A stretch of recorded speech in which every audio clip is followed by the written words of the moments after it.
So this is me. My name is Junaid Ahmed, and I'm a PhD candidate at University of Texas at Arlington in the civil engineering department. And my research area is I'm working on analyzing the impact of urbanization on extreme rainfall and extreme temperatures. And my study area is Dallas Fort Worth. Currently, it's been like almost 3 years I'm working at UT Arlington. And today I'm going to present this module to you. So the takeaways for the today's lecture are like you will be able to know what is data access. I'm sure you might already be aware because the word is self-explanatory, but we'll delve a bit into depth. We'll understand more about data access, and then I will let you know some of the sources of water and energy that data sets that you can access and download data for your research purpose. And then I will also demonstrate like for example, most of the time if you are not aware of Python or if you are not using Python, then it will be a manual versus automated data access, and then we will access data from Nova. And I will explain like how we do it manually, and then why we are using Python, how do we use Python to access data. And in total for today's lecture, we will have 3 data access activities uh, using Python. And then we will, at, before the lecture ends, I will tell you different platforms that we can use to run Python scripts. So currently, like we are using MyGeo, Hub, Jupyter Notebook. So there are several other ways you can run Python scripts. So I will let you know. And then finally, some sources to learn Python because some of the sources that are wider available, but I will let you know. So before we start the lecture, just to make it interactive, like can any one of you maybe explain, I mean, in one liner, what is data access? You can put it in the chat. I'm monitoring the chat also.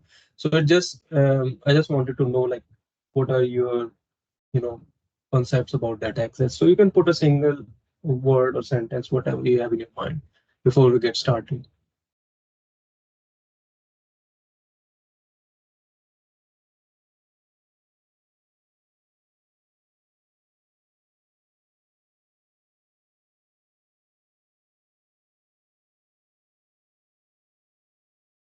Anything that comes in your mind about data access, like, you can write it. I mean,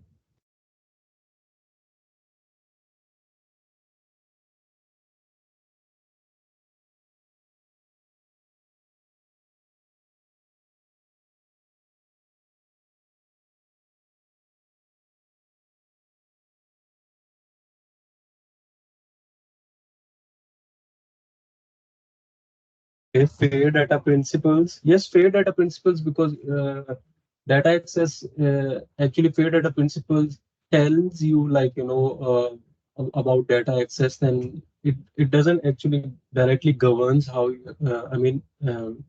how data should be accessed, like in a way that it's related to you can use it under fair principle. That's right.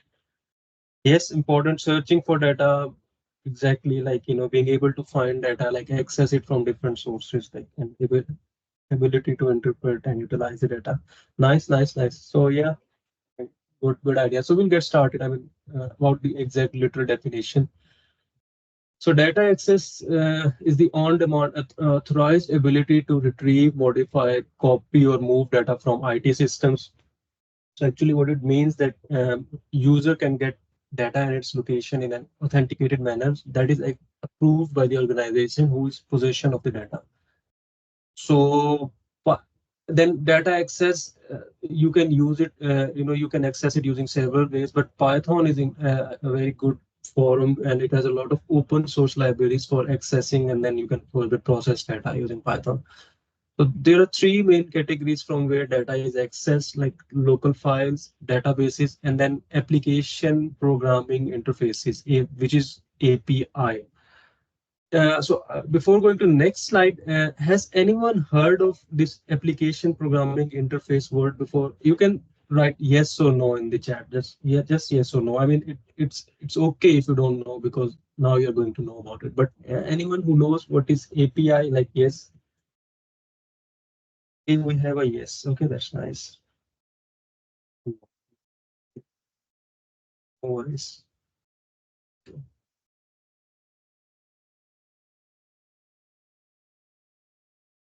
I heard API, but still don't know. Yeah, I can understand. I mean, sometimes you hear a lot of things, but you don't know. So no worries, you will get to know today. So yes, I can understand. I mean, that is why this lecture will be helpful. You'll get to know about API and a lot of other stuff. Okay, so data access, as I mentioned, local files. So local files which are available on your system, on your personal system, on your organization system, whatever it is. So a database is an organized collection of structured information or data typically stored electronically in a computer system. So then a database is usually controlled by a database management system. Together, the data and database management system, along with the applications that are associated, they are referred to as database system. So there is a like database and there is a system. So data and together call them database system. So now we are going to talk about API. API stands for Application Programming Interface. There is I think, a very self-explain, a comprehensive and interesting figure that you can see. So API over here. So for example, just imagine you go to a restaurant. So you order something. So API is much like the waiter over there. So you order the waiter. I mean, for example, consider a database system as a kitchen or something you want a sort of data from.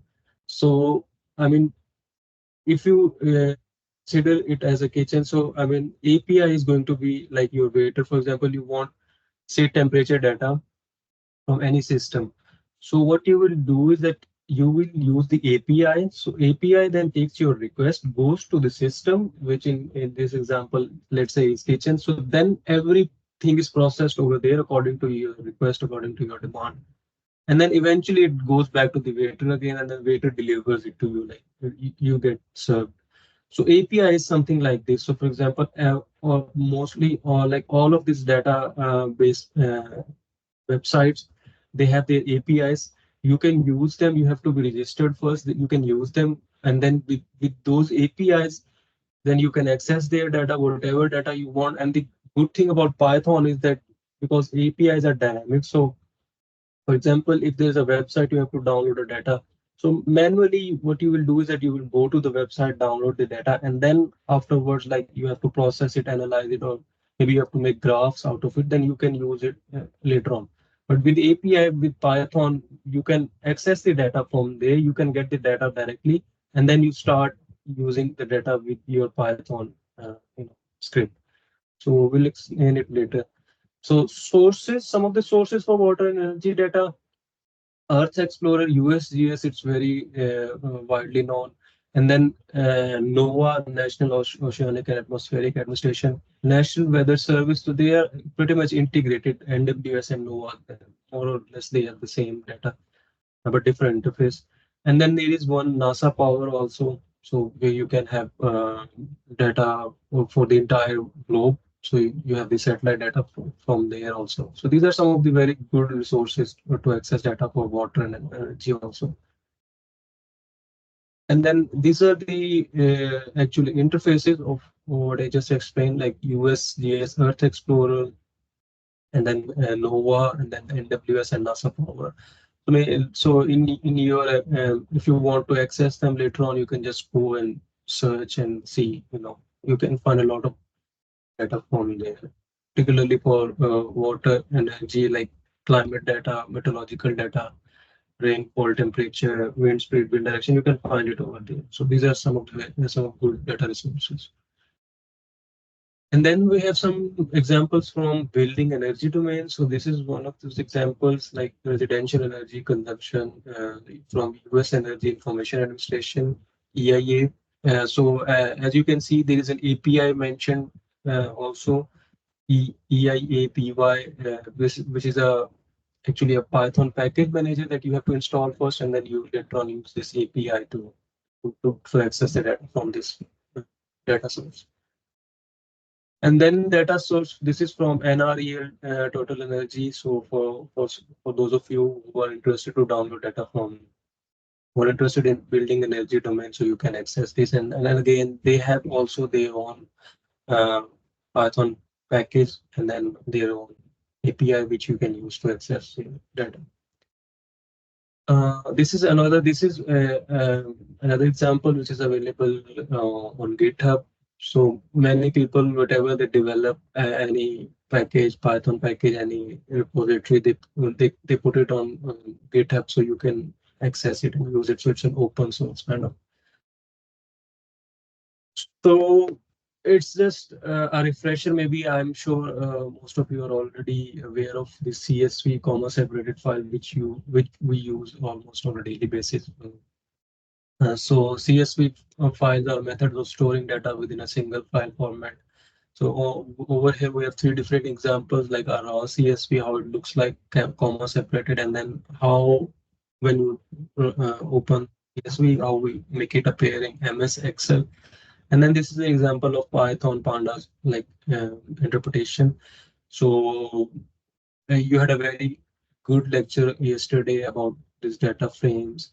So today we are going to go one step further, and today the activities might be ranging from mild to very hard, because now you will see practical application of Python. But yeah, you saw how we can actually load files as a data frame in Python, and then how we can see it and use it. So this is another example of loading. There's a CSV file that you have just loaded. You stored it in the variable df, like pd.read CSV is the pandas function that you actually use to read a CSV file. And for Excel, you have to go like pd.read Excel or whatsoever the extensions are.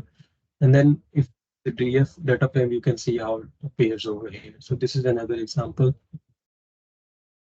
So for the today's lecture, we have three different activities that we are going to do. The first one is accessing the precipitation and temperature data from NOAA website. And then second one is downloading stream flow data from USGS. So we will use another ability. And then the third one is downloading netcdf files from Aphrodite. So this is Aphrodite is a data set that is used in Asia mostly, but this is just an example, how you can download netcdf file. What is netcdf file, and then how you can actually get data from netcdf file and convert it to a time series. So this is going to be interesting. This is going to be hard, but will be beneficial for you in the future when you go into these sort of multi-dimensional data types. So the first activity is accessing the temperature and precipitation from data from NOAA. Uh, so this is just an overview before we start the activity. Accessing the data from NOAA. So first of all, if you want to use NOAA's API, then you have to register yourself. So you can see this is just an example of web, getting the web service token. You have to put your email. They will send you an email confirmation, and then you will get your web service token. But for today's activity, uh, all of you will use my web service token, because then you can just get started, and later on all of you can have your APIs, because it will be beneficial for you in the future. So all the rest of these screenshots tells you, like, for example, how you can find a station, and then selecting the data set, type of data, like air temperature, evaporation, whatever you want. And then if this is the station detail that actually tells you what is the period of record, an ID, lat, long, name, everything, because this is the preliminary information that you actually should know. For example, the station ID, you should know the station ID. You should uh, be clear about the type of data you want to download before writing any script on Python, because you are accessing data from a source, and you should know their keyword that they use for these data categories, like temperature, precipitation, or whatsoever. So this information is very important. You cannot run a script without knowing what is the station ID, what is the data category called exactly. You have to know this first. This is important. And this is just an example of a downloaded data using Novas. So what you are seeing over here is that this is the station, this is the name, date, and then you have all these, data type codes. Like this is PRCP, this stands for precipitation, this is snow, this is average temperature, maximum temperature, minimum wind direction at 5 seconds, wind direction at 2 and 5, wind speed. So these are all the data type codes. So you should be aware of these data type codes. Then we will use the NOAA's API to access, for example, any data of our interest. For example, you are interested in downloading precipitation rainfall data. So you should know the data type code. So PRCP is the data type code. So once you know, okay, PRCB is the data you want to download, then with API, you can access number of data stations, and then you can download data from them. And then you can, in your script, then you can, analyze that data and visualize it also. So before we go further, accessing the data, I will just demonstrate quickly. I will give you a demonstration about how we download this data manually. So for example, if we have to download this data from Nova, so if you're aware, like Nova Climate Data Online, this climate data online is a place where you go. So you don't need to repeat this exercise with me. It's just for your demonstration because I want to explain. I want you to know the difference of accessing, because there might be a question like you may say that, okay, we can download it manually. Why do we use Python? So if we do it manually, how we do it, and then how APIs could be dynamic and useful for us. For example, we go to data tools, and then we have to uh, find the station over there, and then we can access whatever data we want from there. So this actually it is important because you should know the station ID, you should know all the details in order to write a script. So before starting our activity, I just wanted to let you know that, okay, this could be done like in this manner. So we go to the station. Now we have to find, for example, as an example, I want to see, like, Dallas, Texas. So I go to select data set. I am interested in daily summary. So this is just for the information for demonstration purposes. And I want air temperature data, maybe evaporation, maybe. So you can see number of, we have these different stations that pop out. For example, this one over here, this is the Dallas FA airport. It mentions, and it mentions the start and end period of record. So this is also important for you to know. For example, if you are interested in downloading long period of record data using Python, then you should also know that what is the exact data period available. For example, some of the stations might not have good coverage. So they might have only, so this one over here, you can see it starts from 2019. So if you want to download 2010 data from this station, it won't not be possible.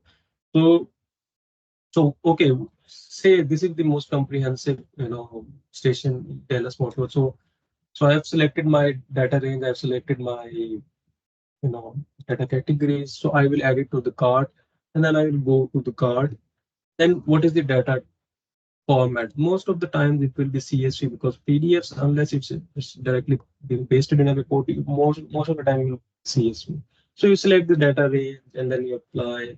So you see the amount, the number of steps that we have to go through, and then whatever you want. So additionally, it says that you have all these different products available. So, in addition to air temperature, you can just, I mean, sometimes it's also possible that you are selecting a data in the initial, screen, but later on it tells you that this is the only that is available. So whatever is you want, you're interested, you can just select continue. You have the summary, requested data, and then you put your email and then submit order. And then what happens after this is that you will get an email that, okay, your order has been submitted. And after some time, you will get another email that your order has been processed. It may take some time, ranging, I mean, up to minute, up to the traffic that is on their website. So it may take some time, but this is how we do it manually. Uh, so now coming back to accessing the data. now using API and using their Nova's API base. So initially, you should be aware that every data source that is on the website, like as in this case Nova, they have this base request. For example, you can see this is the base request, and then we can see there is a question mark written next to it.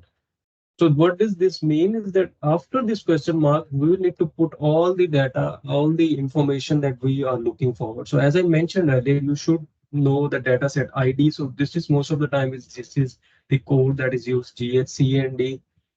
So you should be aware about it. And then data type ID, as I mentioned, for example, for average temperature, it is going to be TAVG, and then for precipitation, it is PRCP. This is for Nova only. This is for this website only. But for the other website, you should know about the so limit. Yeah, limit is the total number of items that you can get. So 1,000, I think, is the maximum in one go. So maybe 1,000 means that almost 3 years or so of data you can get. Uh, so and then station ID is the ID that is important because you have to access this, and then we have to mention start date and end date. So at the end, you can see we have a complete API ready to be incorporated in the script. So as I mentioned, after this, like, question mark, we have dataset ID. So in the green color, you see this is the user input materials. For example, dataset ID, type of like data type ID, limit, and everything is mentioned. So for the limit, always go for the maximum, so that you don't run up, end up in getting some error or limitation error. And then station ID. So this is the complete API now ready to be used in your script that you can access this data using Python. So now we'll go to the Python activity. So what you will do is that go to my GeoHub, and then you have to go to Wednesday, May 22, and then launch activity 1A. So this is going to be a read-only file, but just launch this activity.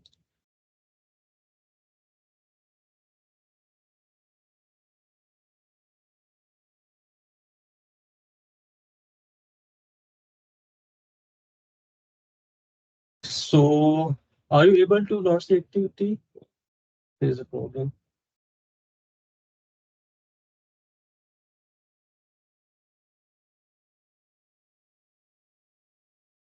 And don't because script has everything in the cell. Don't run it right now. Just I will first let you know. I will go through the script, and then I will ask you. Then you can write it, because scripts, these are very long. They may take a lot of time to write. But so for the sake of activities, today's activity, you may write some part of the script, and then you can run it. But as of now, just load the activity in, so that it is in front of you. And then once you are able to load it, then just you can put anything in the chat like you have loaded it, so that I can start reviewing this activity. And then I will, we will have time to run it, or you can run it by yourself later. Just let me know. Anyone can just say anything if you are able to load it or not. Or I should go ahead.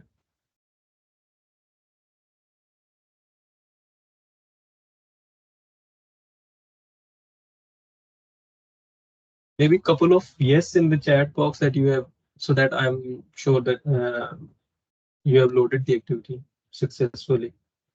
But sometimes my GeoHub is also slow, so there might be some problems. It's very so. In case you don't know, uh, you have to go to your Justice in Data Preparing Undergrad Researchers for Success, and you have to go to this Justice in Data May 2024 Bootcamp, and then under this Wednesday 2020 May 2020 May 20, and then you will launch this activity 1A precipitation data from Nova. Okay, we have 4 years, so I think we can go ahead now. Thanks a lot. So, as I mentioned, don't write anything, don't run it, just try to understand what I am explaining, and then we'll have time to run it. So, no worries at all. So, as we, we had a introduction lecture about Python, and then you were told like how to load libraries. So this is the basic and the first and fundamental step before go further in your script. You have to import all the libraries, whatever. So there are two ways. So what the first one is, for example, you can load the entire library. So for example, over here you can see it's mentioned import request. So request is a library that you will every time use to call an API, or even if you have to load a URL. So in the activity 3, we will have a URL also, we'll see. So this is the basic. So first of all, you should know that what are the libraries that you have to use. So you will then call those libraries, and then you will go further in your script. So import request, because for API it is going to be fundamental. So we are just importing request, and you see there is nothing mentioned as, like, you can see in as PD, because most of the time those who use Python, they whenever they import pandas, so it is called as PD. So it's just a conventional method, but it's not. It's just like using a shorter word instead of writing pandas every time. So you're importing it as PD. So that means you will write PD later on in your script whenever you have to call pandas. And pandas is a very robust library for data manipulation and analysis. You can do a number of things on pandas. It's very interesting. So the next thing we are calling another library import JSON. So JSON is a JavaScript structure of data.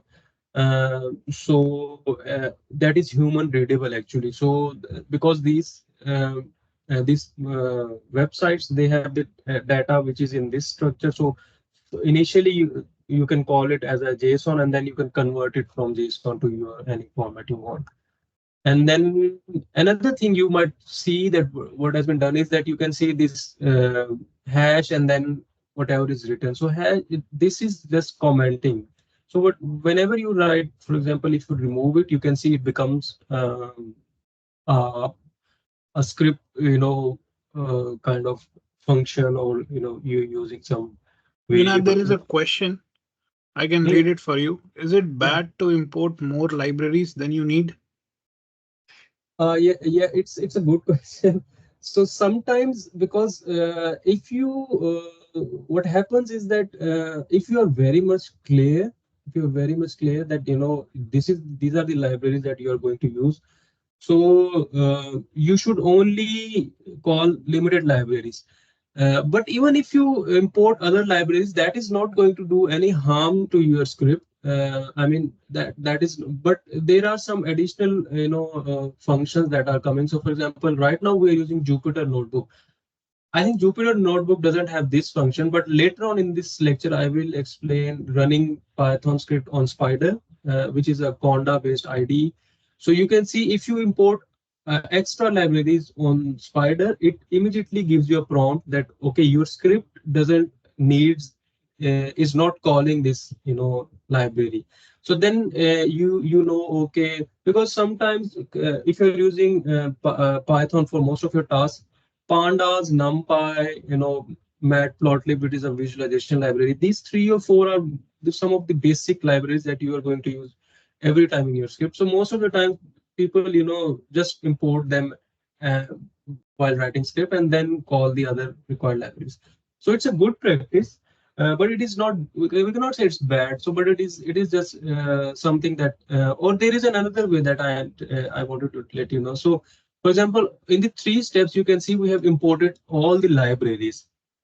But in the last one, this is another way that we are importing only date time function from this, import from this library. So this is also something, for example, in Python, like, so for example, in Pandas, there are a lot of functions. So one of them is like read CSV, say. So if you are sure that you only need this read CSV, so you can write it from pandas import this read CSV, whatever function is that. But because you are going to use multiple functions, so you import these libraries as it is. So it's a good question, and I will also explain at the end of this lecture using Spider. So that has a different interface that actually tells you that, okay, your script doesn't need a library. So immediately you can remove the redundant libraries. It's a good question. Thanks. Uh, okay, so the basic step, importing all the libraries, and once the libraries are imported, and then after that, this is the token that I mentioned earlier. So this is the token that you will get from Nova. So this is the token that I got, and I use it in the script. So this token will be used in the API, and then you will be able to access data. Otherwise, without token, you cannot, because they want everyone to be registered in their system having a valid token. So you just paste your token over here, and then this is the station ID. So what I'm doing over here is that I'm explaining all the variables before I write my API. So so that it becomes more easy. For example, right now you're only using this Dallas Fort Worth airport station. You can see it is commented out. So another thing also, while you write something, so for example, you're writing station ID. So whenever you write this hash, so it, right now it becomes part of this, script. But this, if you type hash and write anything, so Python is not going to read it. So for this part of the script for Python, Python doesn't need to execute it. So it is only for your guidance, for someone else guidance who wants to use your script later on. So you can comment on the top whenever you write this, so after anything after this will become a comment. So Python is not going to execute it. This is another way. So we use station ID. So this step over here, what it is doing is that it is creating an empty list. So these are all just names that are PRCP. So list, I'm sure you know about list, because yesterday we talked a lot, like Nikhil told you comprehensively what is list, what is data frame, and the difference, everything. But still, I mean, this is going to be used in the later part of the script. So another thing is, just for to let you know. So what you can do is, whenever you, because you are using this square bracket, and sometimes it's not. Sometimes you get confused in square, round, curly bracket. So what is the type of variable that you've used? You can write type, and then within bracket you can write this, and then you can see it gives you an output that this is a list format. So this is something that you can always use. So over here now we are using year. So you can see what I've done is that year is the variable, and then str. So this, what it is doing is that it is telling Python that this is a string. This is not a numeric or a number or float, because you have to use this in the script later on in the API. So if you use it simple 2015, it is going to throw your error. So I will demonstrate it later on, but just for the sake of like illustration, right now I'm only explaining what this script is doing. And then later on, you will have time to, play with the script so that you know what it is doing. So data type, as I mentioned, explained before, like, you should be very much aware of what is the exact data type code that you want. So for example, in this case, it is PRCP, but someone else might be interested in temperature, average temperature. So that could be TAVG, but you should know what it exactly, because if you write PRCP1, Python is going, the API is going to make, throw an error, because there is nothing as such PRCP1. So it should be exactly the same data type code that Nova has mentioned on their data. So this over here is finally the API call that is being made. So R, it's just a variable. You can write anything. So R equals to request. So we are now using request library because you have to access the Nova CDO web. So request dot get. So dot get is the function from the request library that you have to use to access to call an API. And then you can see we have made our entire API over here, like written like this, data set ID, whatever it is. And then you can see these variables are just, we can add them as a plus. So instead of writing everything over here, like, as a static form, we are making it dynamic, like data type, station ID. You can see these year, headers, token. Station ID, data type, and year, they are dynamic in a sense that you have called them as a variable before you call the API. So for example, once you run this API, you get this data. Later on, you can change your year from here, and then instead of changing here all the time, which could be sometimes uh, messy in a sense that because this is a long for like type of structure. So if you make any mistake within here, uh, it is going to throw an error. So making changes over here, it's easy as compared to changing here all the time. So once you do this, then you make the API call. Response 200 always means that it is successful and you have a request has worked. So then what it is doing over here is that the API response is now being loaded as a JSON. So JSON, as I told you earlier, it's the uh, type of JavaScript structured data. So you can see everything is mentioned, metadata like results, date. So you can see the date it comes in this format. So that's why later on we will use datetime library so that we want to know, let Python know that this is the date, because Python really doesn't know at the moment if you call this that what is this at the type, is it date or just string. So you can see data type is PRCP, station ID is mentioned, attributes, and then you have the value also. So value is the thing that you're interested into, for this one. So, and then what we do over here is that now we get all the items in the response, which are precipitation readings only. So what this part is doing, PRCP is equal to item for item in D results. So what it is, D is this entire JSON that structure that you've loaded, and results is this result. You can see you have this is mentioned because, and then if it says that it is actually a for loop, but it's written in a different manner. So you can write it in this manner. It could be complex for you, those who are starting, but eventually it becomes, you get used to it. So you're going into the results, and then you are telling Python that okay, if that data type is equal to PRCP, then we can replace. So that means that you are only interested into this PRCP. So this will go into the results and this will find this data type PRCP, and then this is going to when next time when you call it, you can see you have this data type PRCP station date, because the it is now only look, it is only giving you the results right now, the rest of this part. And then as I mentioned, now what we are going to do is to get the date field from all precipitation readings. So what has been done over here is that dates underscore PRCP, that was, a blank list that was introduced. So item date for item in PRCP. So you are now fetching date item, which is written over here like this one. For example, one of them for item in PRCP. So from it will go to this PRCP and then it will fetch all these dates from there. So you can see you have another column with all these date item in it.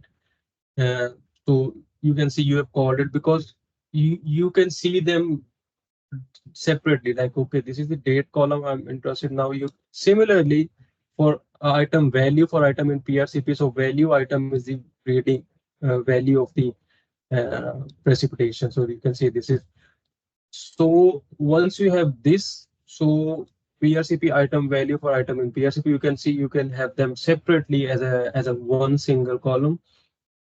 So what next is being done is that you're now creating an empty data frame. So earlier it was list, now you are going into data frame. So the reason is that in data frame you can have number of columns, to deal with, so you can easily handle it. It's just like an Excel file, but you're loading into Python, so it's more easy. So now to create empty data frame, you just use p.data frame and then this brackets, round brackets, but you don't mention anything within this p.data frame, so that it uh, creates this is an empty data frame.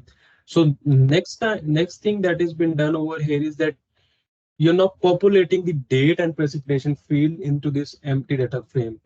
So you have to convert this now. You have to tell Python that, okay, date is the date actually. So date time is the Python library that tells you that, okay, you using its function, you have to tell that, okay, you want it to be in this format and you want it, this is how it looks like. So for example, whatever the structure of the date looks like over here, you have to mention it in the date time library. It's just it is as it is mentioned over here. So you can see this is 20 year, month, day, and t, and whatever it's hour, minute, second. You can say. So you have written the same, structure year, Monday. T is also mentioned because you actually want to convert this into a date time, into a date actually, so that Python knows that this column actually has dates. You can use it as it is also. It's not a problem. But why it is being converted into date is because later on, once you have this data in a data frame, later on there might be, you want to plot graph like between date and between rainfall. So it becomes very easy to use this, date type library to let Python know that these are the dates in this format, and then when you make plots, then it becomes very easy for you. Otherwise, if you use this one as like, whatever is written over here, for example, T00, so this T will, I mean, this is a longer format and Python doesn't know it's actually date. So on the graph, it is going to be, sometimes not, a well good looking graph. So and also there are a number of other benefits of, actually writing dates instead of anything that doesn't tell Python it's a date or not. So the next step over here is that in the data frame, so this precipitation millimeter, another column is being now introduced, and it is being told that float V, this is a formula over here. So because for precipitation earlier, so it is what was in tenth of inches. So now it is being converted to millimeter. You can keep it as it is also. Whatever you get it from, Nova, you can keep it as it is also. But to be, to get it into a favorable unit, meter or whatever, you have to write formula. So before, just a small question. Uh, can like I mean, what are you aware about float or not? Yesterday, I think we had this mentioned. You can just write yes or no float, like or I mean, I just wanted to. It's a very. I think you had an overview about it. Yes.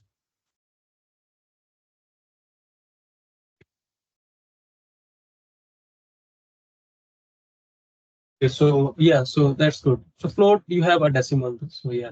So because now you're using this formula, so it goes. So V is anything. So you just telling that in PRCP go over all these values, and then you use this value, and that will convert your data into now this millimeter precipitation value. So you can see using this formula. This is the final format. Now you can see you have date. Now you have precipitation. So these are column names. You can write any names like day, date, whatever, and then this precipitation in millimeter. So this is eventually the data frame that you get from Python. Now, what has been done over here is that you have converted this data frame to a CSV file like DF. So anything that has in the data frame, you can convert it to any format. So most of the time it's CSV or Excel, but there are some others format also you can convert them. So and then you are saving it in the as a precipitation.csv. Another thing it's written over here is that index is equal to false. So what it does is that you can see it is being indexed over here. So if you don't want this index to be shown on your final CSV, you can write index is equal to false, then it will not appear.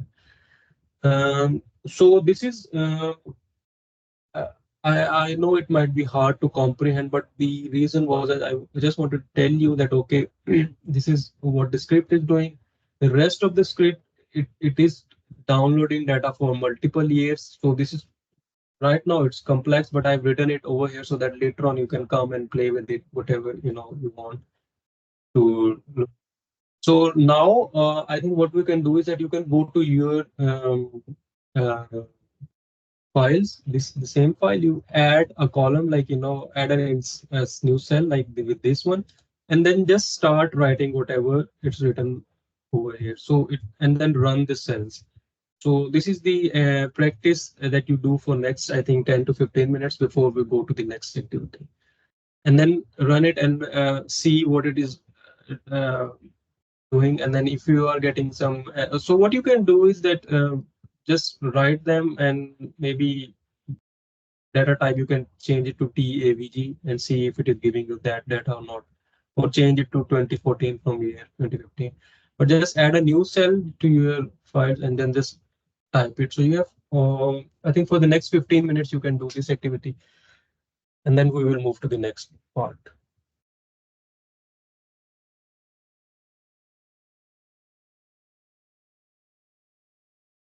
Junaid, I had a question.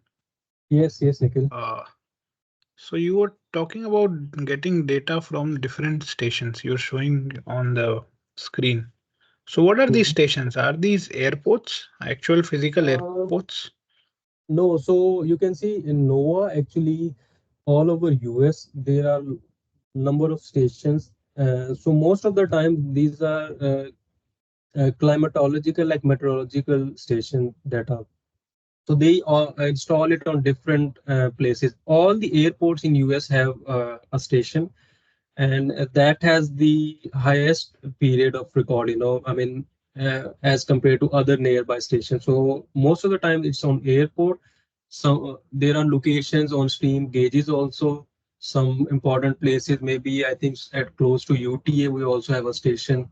So these are everywhere. Like you have to know. I mean, for example, most of these creeks, they are important creeks.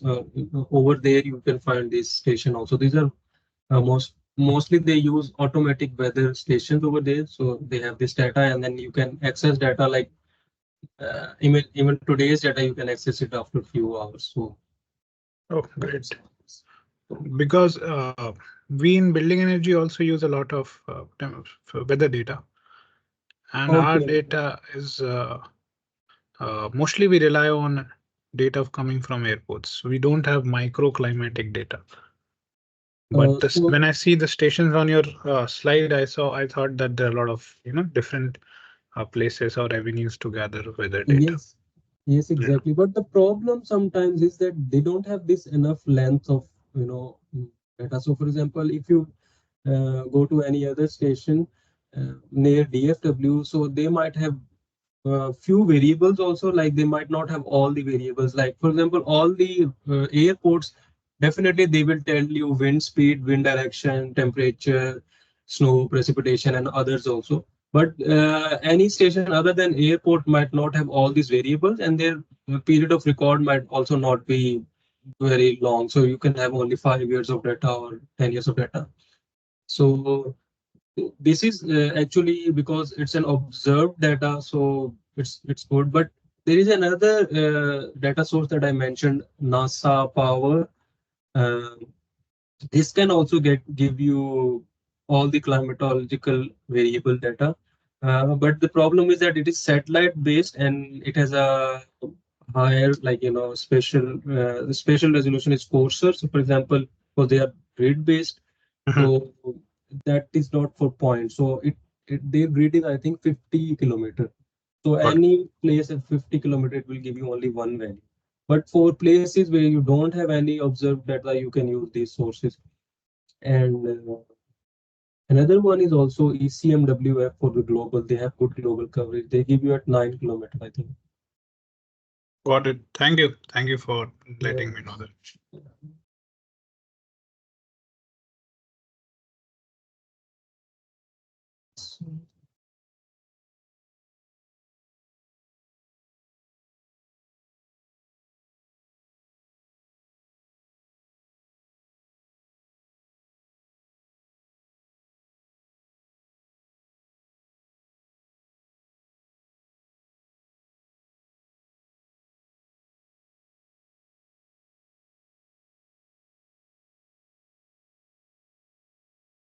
Okay, so what I have done is that I've simply changed the data type from PRCP to T average, and you can see now we are getting data type T average, and the rest of it remains very simple because now you have this temperature value, and you can easily make another Excel file just by changing only one, and then running your script. You have, like, in seconds you can get two different sheets, like same place, temperature, whatever. And then you can also modify the script, make it more complicated. You can get number of variables, you can add them together. So this is the I mean, we can say beauty of Python. And for a number of years also, if you use this loop, you can download data from multiple station. You can change station IDs, and then within one script, make it interactive. You can do a number of things. And so this is everything going all right? Like, uh, I don't know. I mean, one thing I always right now I'm thinking about that, because if multiple people use one token, I don't know what happens. Are you still able to run this API? Or I mean, couple of years, then I'll see that if this token is working for others also. Or it's working. Okay, it's working. And I think it can support up to, maybe there might be limits. So for example, either 10, 20 at a time, this token could be used, because I don't know, like if 100 people can use it at one time, maybe not. But if it is working, it's fine.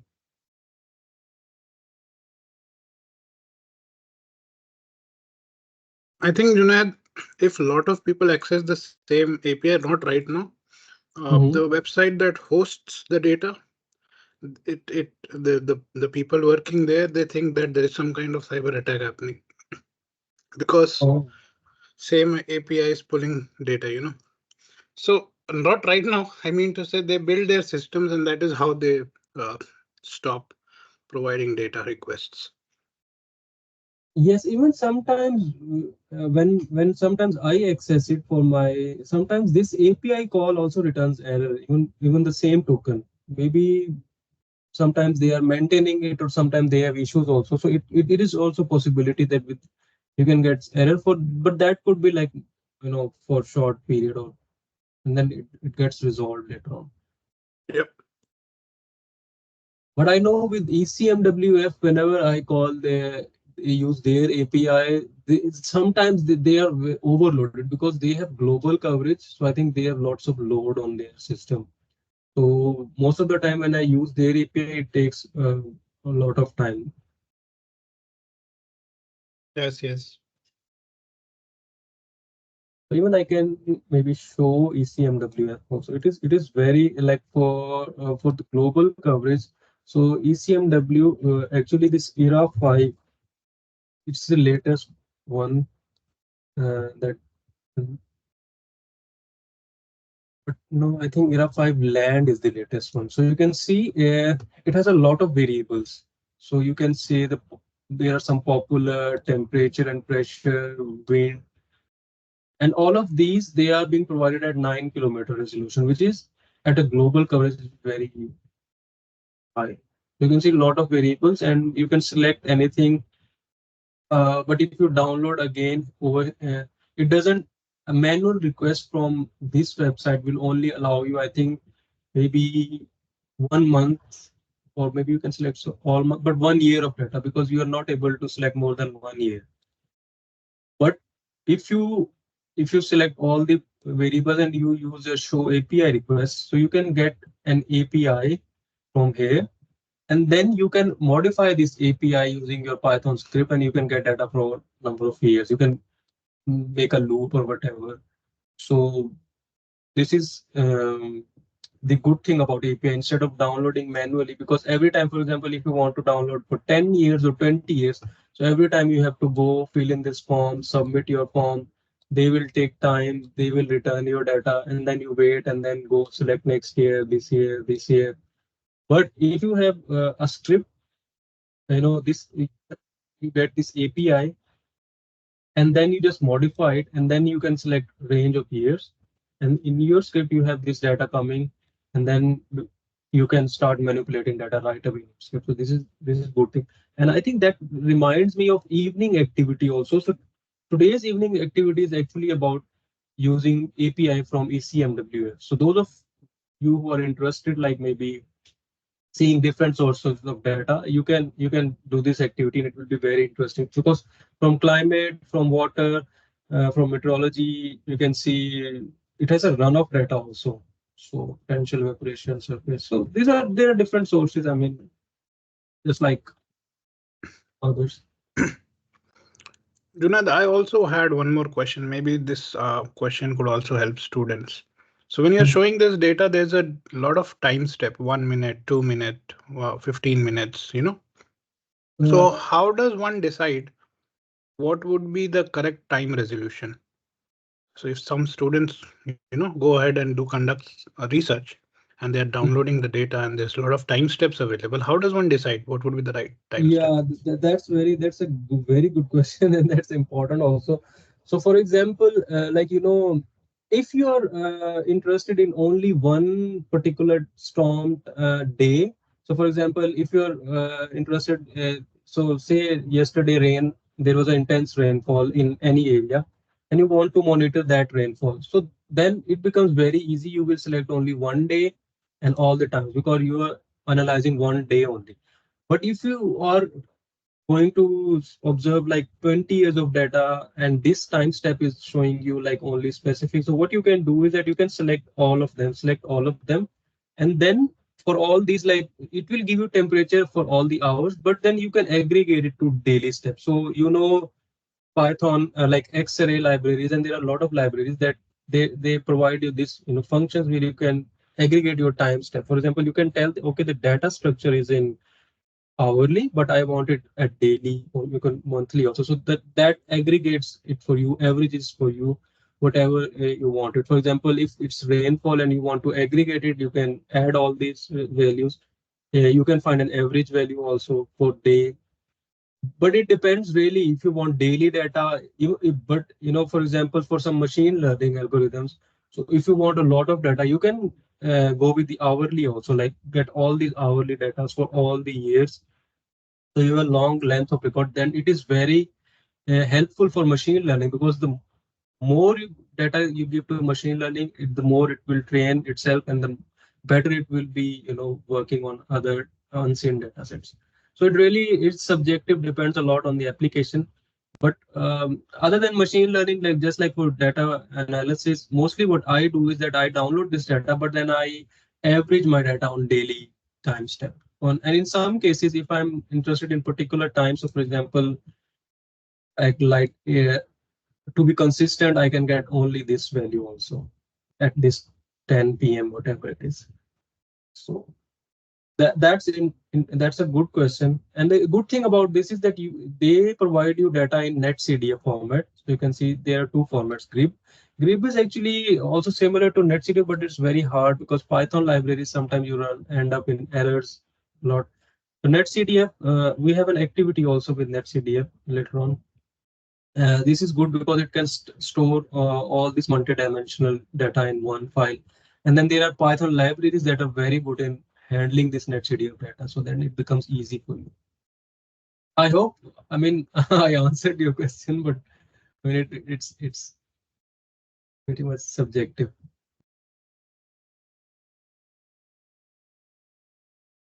No, it was good, Junaid. Thank you. And I hope all the students will have advantage with that. Thank you. Mm.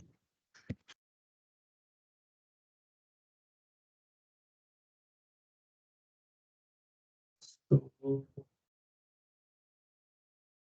so everything going good with the activity, or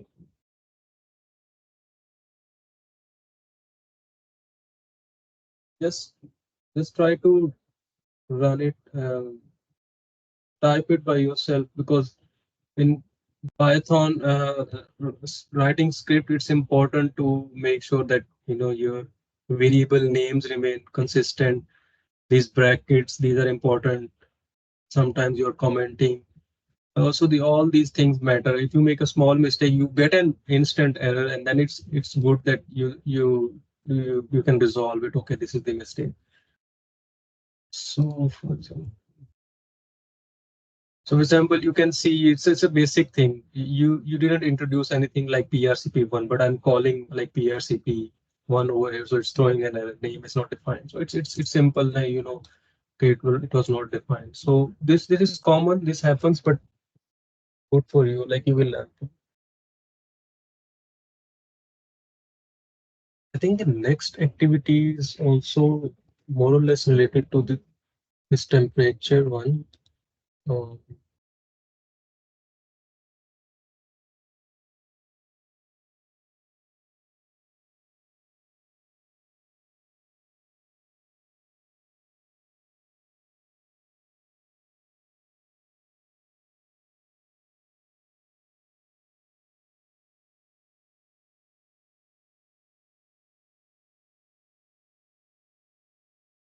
And one thing also, so right now you are accessing this activities from this, this when you go to this course. So these are only read-only files that you are accessing. But there is another way also. For example, if you go to My GeoHub, you go to your profile dashboard, you see there are number of tabs written. So you can go to resources, go to tools, and under resources over here you can see this Jupyter notebook, and then you can launch Jupyter Notebook. So what it does is that you will have your own now, whatever is on your profile, it will show up over here.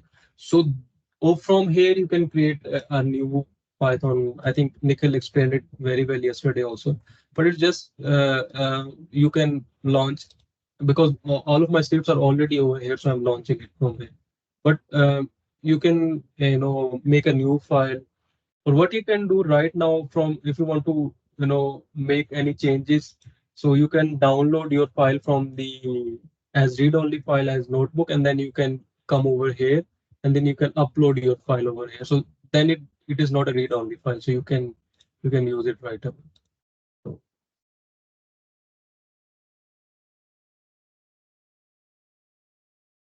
So So this activity, the next one is this is for temperature, but it's same, everything same because our data type is changed over here. So maybe the activity that you are doing right now for PRCP, you can change it right in this manner. You can see, I mean, the year has been changed, and you can put this type data type and just run the next steps and see how it is working. So this is another thing that you can do. And then after this one, then we'll move forward to the next activity after 5 minutes.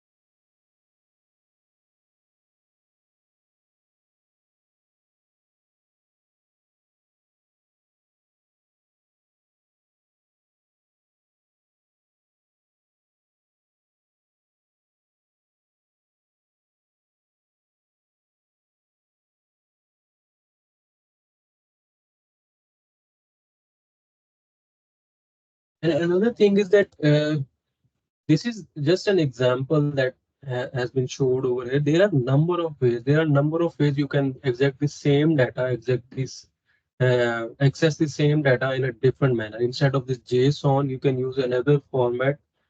You can even without calling it as JSON, you can have number of ways of directly calling this data and then analyzing in your script. But this is just for the demonstration purposes, so that you know that um, what's the difference between manual accessing data and then using this Python. Because uh, with this one, you can call for multiple years, you can call multiple station, multiple parameters, just keep working on your script and then have everything in one file, in one data frame. So that makes it very easy for you. After 2 to 3 minutes, we'll start. We'll go to the next activity and work on it.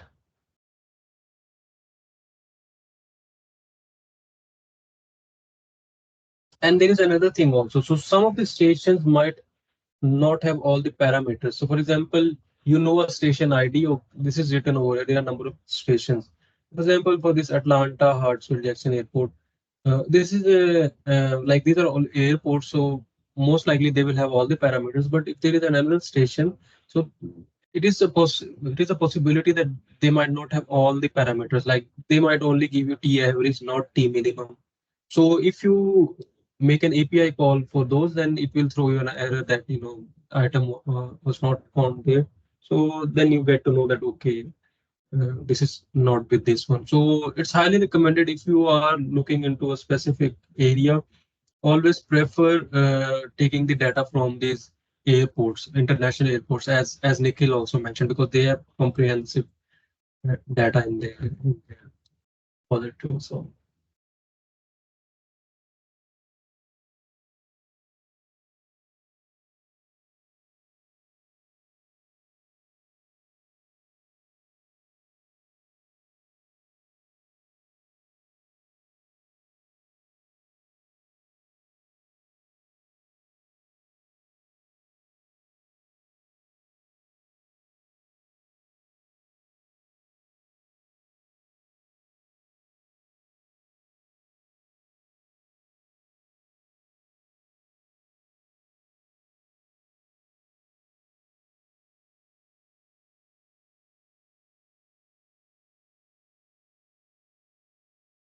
so if you guys are like done with writing this, you can. These are also student practice Nova. If you want to do practice it, you can also practice it right now. See it. It has a very short activity. You can do it right away. Because right now I'm planning to uh, lecture for the next activity and then take a break maybe for 15 minutes and then uh, do a Python hands-on exercise for that activity after the break. So maybe in 1 or 2 minutes we'll start with the next. I will just go through the next activity. We'll take a break and then uh, we'll do that activity using Python.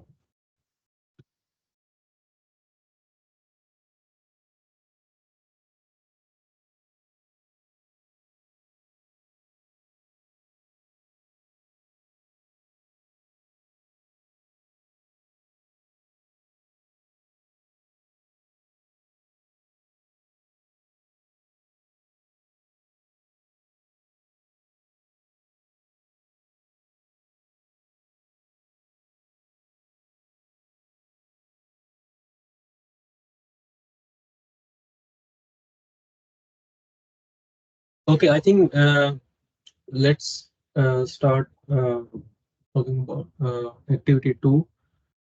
So this activity is about downloading streamflow data from USGS website. Um, so there is a Python package called data retrieval.nwis. So this has been created to simplify the process of loading hierarchical data into the Python. So it can help you retrieve major data types of USGS that are available on web, as well as data from water quality portal and from coming from EPA and from USDA and USGS. So basically, uh, if you go to USGS website, it has an extensive data available. So USGS has a lot of discharge mining stations points at almost all the major tributaries across US. So they provide you different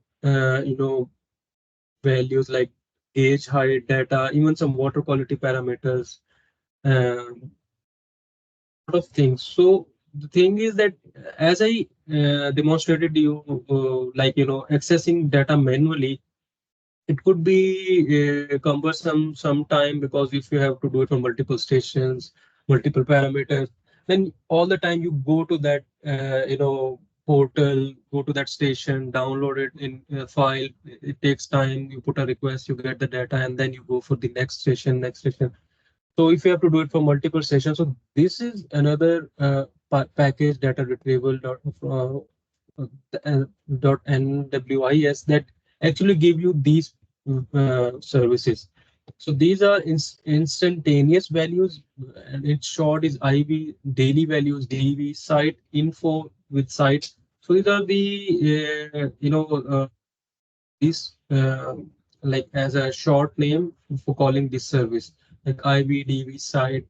For discharge peaks, you have to write peaks, measurements for discharge measurements, water quality sample data. So you can get it on using your Python script after calling this data retrieval.nws library uh, uh, Python package. So that will ease your job. So instead of going and finding everything, you can just call these services from uh, USGS. So, but another thing is that, as I explained earlier, before writing any script, you should know about the parameters, like the site number, site type, all the basic information you should be aware of, because there is nothing that could be done, other than if you don't know the site numbers, and what are the parameters, what are the parameter codes. So of course you cannot write a code, because you have to tell Python that okay, I want this one. So this is not an API now. So this is a Python package or a library that has been exclusively developed to get data from USGIS. And these are the services that I explained in the earlier slide that you can avail using this library. So you can also find, most of the time on GitHub, if you go, you can find these sort of customized, libraries that have been developed for some specific, purposes. So that this is one of those examples. So the reason I'm telling you, explaining you this is that because this actually is your job. It makes it very easy for you. And if you are like, for example, accustomed to downloading data from USGS, so I'm sure you will be aware of, okay, this is the data, this is site I use data, and you can get the site number from that, and the variable of interest like stream flow, whatever you are interested in the parameter. So this is the basic information that you should have, and then you can write your script later on. So if you go to this USGS website, there is this portal. There's a hyperlink is provided on this uh, presentation. So if you go there, if you search site, you can get the criteria and codes and everything that might be required to write a script. So for example, you want to get the code for water, surface water for groundwater, and other things about your station. So you can access it from here, and then you can just save it for future, because for next time whenever you want, like anything, you can just put it in your code, and then you can integrate your code. As I mentioned earlier, the first step would be just downloading this data from this particular location, and then the next step would be analyzing that data. The next would be visualizing that data. So in one script, you can do all of these things, but this for this one is like only accessing the data. You can use it uh, this way. So this is again the codes for the site details. So you have to download, there are number of USGS has developed number of sites. Some of them have surface water sites, some of them groundwater site, atmospheric spring site, others also like landfill or septic. And every site type has a like code, like a name. So whenever, for example, even if you are not aware of what is the site type, if you use this service from this NWIS, you can write the site ID, and then if you write the service like type or whatever, it will tell you that this site type. So from code, you can also access this information. And then codes for site details, there are a number of codes, like what does this county CD means, aquifer CD code. Um, so because sometimes you get data, but you have to comprehend like what does that code means also. So for decoding it, you can use this information. And then again, whenever you are using any service, even if you download it manually or download it from Python, it will the data, the output will give you peak CD code like 1, 2, 3, 4, 6, 7. So you should know, okay, one is discharge is a maximum daily average discharge, two is an estimate, three discharge affected by dam failure. Is very important. For example, some of you who are interested in dam failure something. So you can make a Python code or modify your code in a sense that you can get data from number of stations, and then you can particularly uh, make a statement uh, like only looking for those places where your peak code is like 3. So for example, hypothetically, somebody gives you a project that okay, in state of Texas from 2015 to 2022, I want locations where this charge has been affected by dam failure. I mean, doing this manually is going to be very problematic. You have to access all the stations, everything. But with Python, you can get the just the station ID, and you can write your script. It would be difficult, but with help online, with everything, with experience, you can write a code that will actually tell you, okay, these are the places which were affected by this discharge dam failure in this period of time. So this is how Python comes into use, and you can effectively use it. So it's the same manner. I mean, whatever is the application. So once you have the data with you, so that you can do a lot number of things. So the same thing. Uh, it will also gauge height, and then peak stream flow qualification code. Again, something regarding gauge. Also, the gauge affected by backwater. So this is very important, very critical information. Sometimes modeling, you should know about these things, so you can access data, and you can, with these codes, you can actually, this can help you in particularly in HNS modeling and everything, flood modeling also.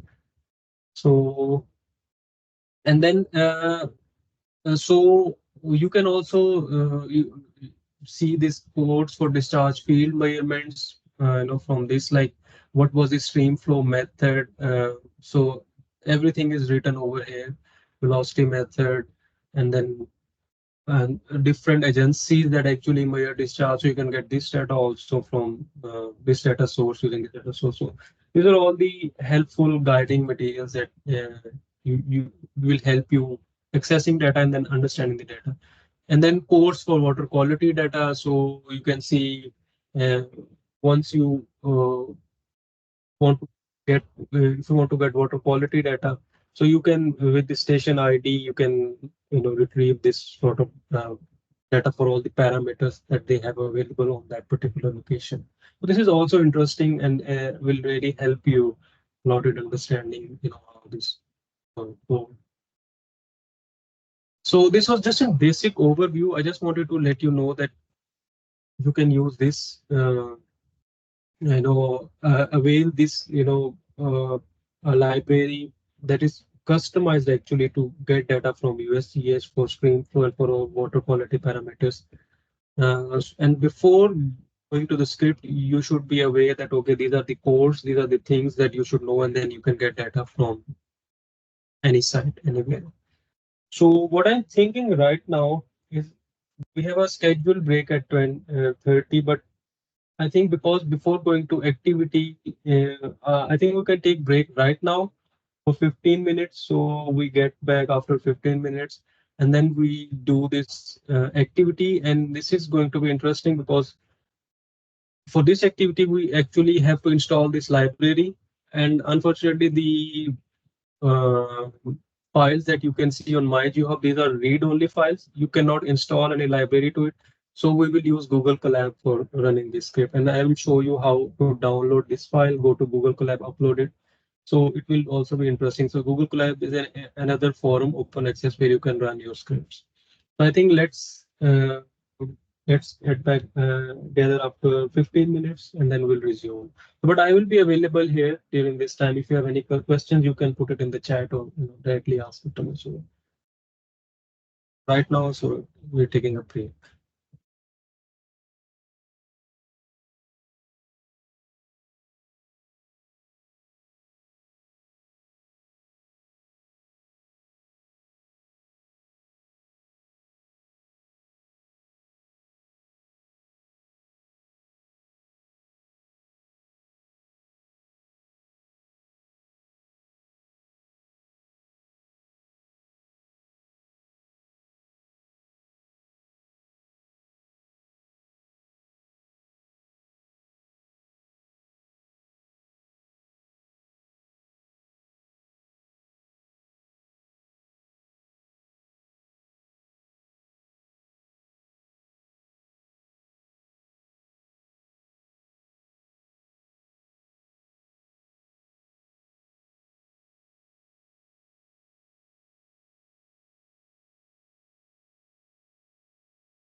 Okay, welcome back. So I think let's get started. Can anyone just confirm if you are able to see the screen?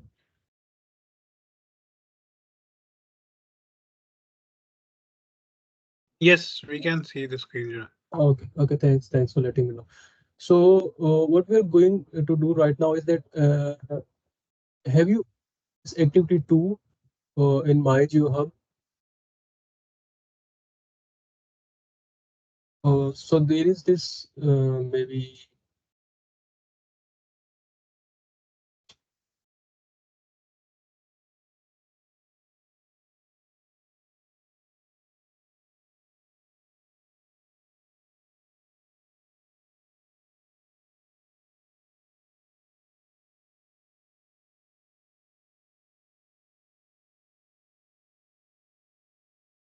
so under lecture and activities there is this activity two NWIS. So please open this activity on because I will tell you you have to download this activity and then we will run this on Google Colab, not on GeoHub, because we have to install a library, this package. So this is the read-only file that you are seeing right now. So you will not be able to install the library. So just open this, and once you open it, just it's a simple step. Go to Files and download as notebook.this. Just click on this one. So you will be downloading your file on your system.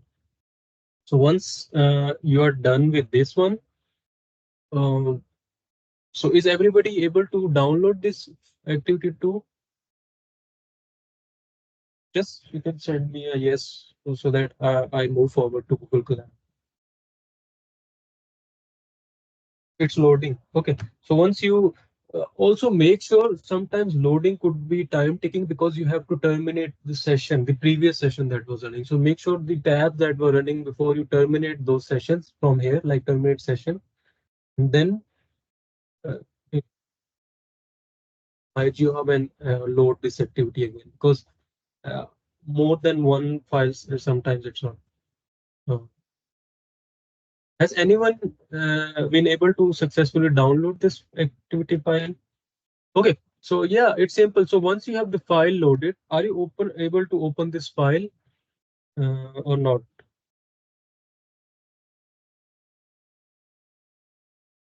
Hey, You Junaid, have can you show it again? Someone has asked that to show the process again. yeah. So you go to your MyGeoHub course, go under lecture and activities, load this activity to NWIS file. Once you load this, you will see screen some your file like this. Then what you have to do is go to file and just simply download as notebook.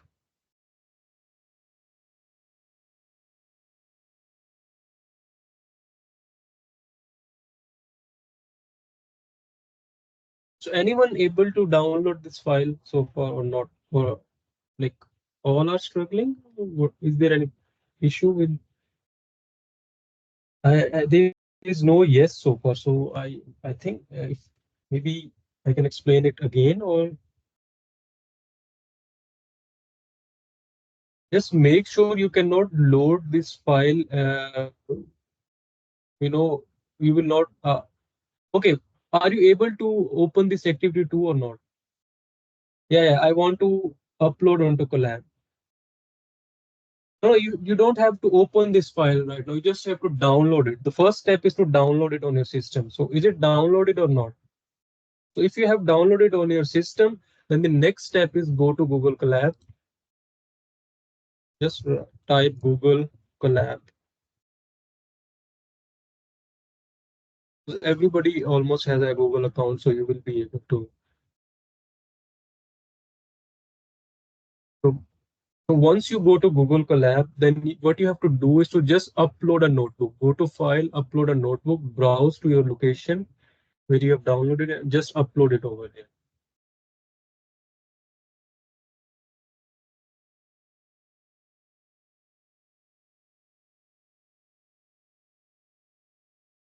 We will see the file like this. It's more or less same. The interface is similar to what we have on MyGeoHub. But the thing is that I only want to show you how to install this library uh, using this pip. So if if you are like able to load it on my Google Colab, please give me a go ahead. Anybody can tell me yes if you are able to do it so that I can proceed further. Oh, yes, so we have one yes only. Okay, okay, another also. Okay, okay. So I think then we are now getting into it. So I think everybody is able to do it. So if there anyone is struggling right now, please put a no so that I can explain again.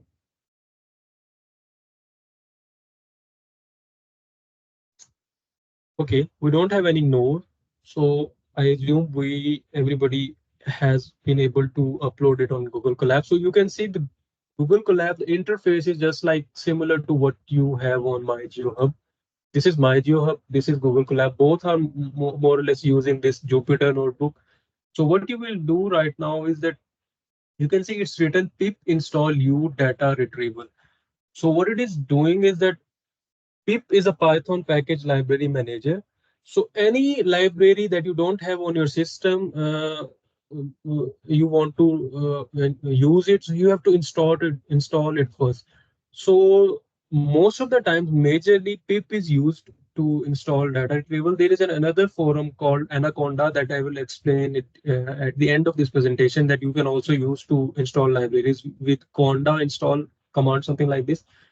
But anytime if you have a problem in installing any Python library, you can just go to, type on Google, okay, pip install this library. So you can see you will get a on the pip uh, uh, uh, side, you will see that they will have this this one liner available. You just need to copy it as it is because this is how the library would be installed. So once you have this, so just run this cell. It's simple, just run it. So the Google Colab will install it on your cloud on your. But this is temporary. As long as the session is active, you will have everything over here. Google Colab, once you terminate session, once the session is over, so you will have to install it again. But if you install this on your system, on your machine, then you because you will be using it on your system, then you don't need to install it again. So this for Google Colab, if you run the same script tomorrow, you will need to install it again because this is a cloud, so they store it temporarily, and then once the session is over, everything goes out. But on if you run the same script on your system, uh, you will not be requiring to install it again and again. So it's only one-time installation, and the next time you just simply call the library. So is everybody done with installing this? Give me a yes so that I move forward. Then we can. Okay, we have yes. Okay, thanks for letting me know. Okay, thanks. Oh, that's good. So that's actually a very important step, in learning Python, like trying to successfully installing a library because sometimes it's very messy. You face a lot of problems. So it's good that you have successfully installed a library. Okay. So the next step, once you have the library installed, what you are doing is simple that we have learned earlier that now you are installing this library, you're importing it as NWIS. So what is, you see there is a dot also. So data retrieval is a big library, something, and then it has a subfunction dot NWIS in it. So you are importing it like as a variable NWIS because this is you are interested in. So you will just simply run this cell. So now that your library is installed, you are good to go. You have imported it also, and then this is where what I told you earlier in the session that if you're going to download manually, anyways, and if you are now using Python, you should know the site identification number because this is important. Otherwise, of course, you cannot move forward. So the site number is mentioned here, and this is the link available also, so you can later on go to this link and see you can see the inventory. There are lots of site numbers available, so you can the interested location where you want to get data, you can just mention the site number. So initially you have introduced a variable called site and you've mentioned a number, and then now you're calling it this using this function from NWIS get record function, and now you have mentioned sites, means site. So also here you can also write this site number, but it's better to introduce it as a variable so that you can make it dynamic. So once you do this, then service that you are calling is site. So you can see these are the number of services that are available. For instantaneous values, you have IV. For daily values, DV. For site info, you have to use the service site. So you're telling, okay, I need this site info. So once you run it, then what it tells you that, okay, it gives you information. So agency code is this, site number is this, station number is this, Trinity River at Dallas. So any other relevant information like lat, long, or if there is something not available, it will show you as NaN. So project number. So some of these sites might not have all the information also. So whatever the information is available, you will see it from this service called site. So this will be something you get to know, and you see it has 1 rows 42 columns. It's mentioning. I think this comes in maybe Google Colab, or it tells you about the data frame. So the next thing, for example, for the same site, now we are getting daily values, and for the daily values, you should know the parameter code. So for discharge, there are certain parameters. So this parameter code is actually for water temperature, 00. So you are interested in the same site, but now the service that you want to use is daily values for this period of time, and you want water temperature. So you just simply run it, and you see for this length of period from 2014 to 2016, almost I think 1 year or so. So you have this water temperature values coming in. So this is telling you maximum, minimum, and mean value. And then you have these codes also, these values also. So I mean, whatever is relevant to that parameter code, for example, in this case is water temperature, and it is daily value. So you can see for every day you have one value, but you have maximum value, you have minimum value, and then you have. So this is the service that you can get using running this one. And on the same side, for example, uh, yeah, let me tell you one thing also, where the beauty of Google Colab, you see it is showing to generate code with DF, view recommended plots. So it's very, they are using more AI into it. So Google Colab is also, you can explore it further, but it's very interesting. So when you write code, it gives you some recommendations also.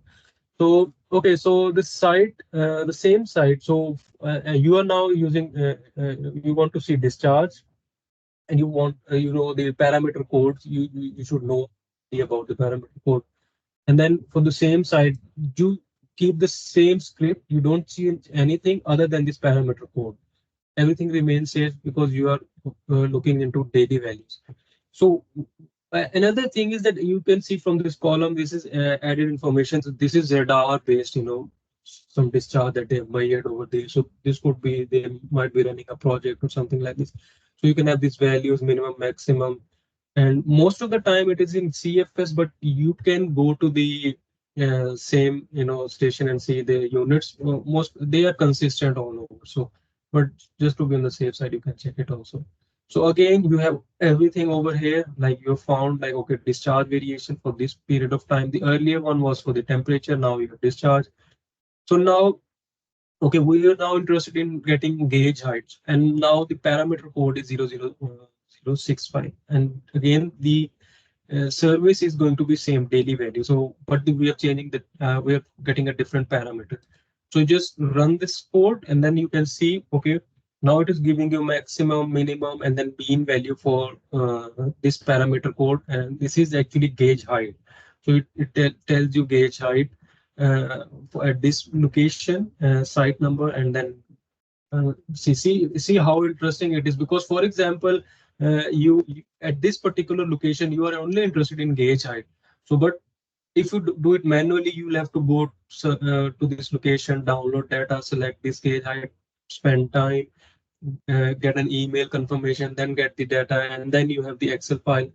Here in Python, it's just a matter of seconds. You get seeing everything in front of you, and even you can change the start and end date time anytime you want it. So this is how, and then as you can see, I mean, Collab is actually giving you this recommendation of plotting it also.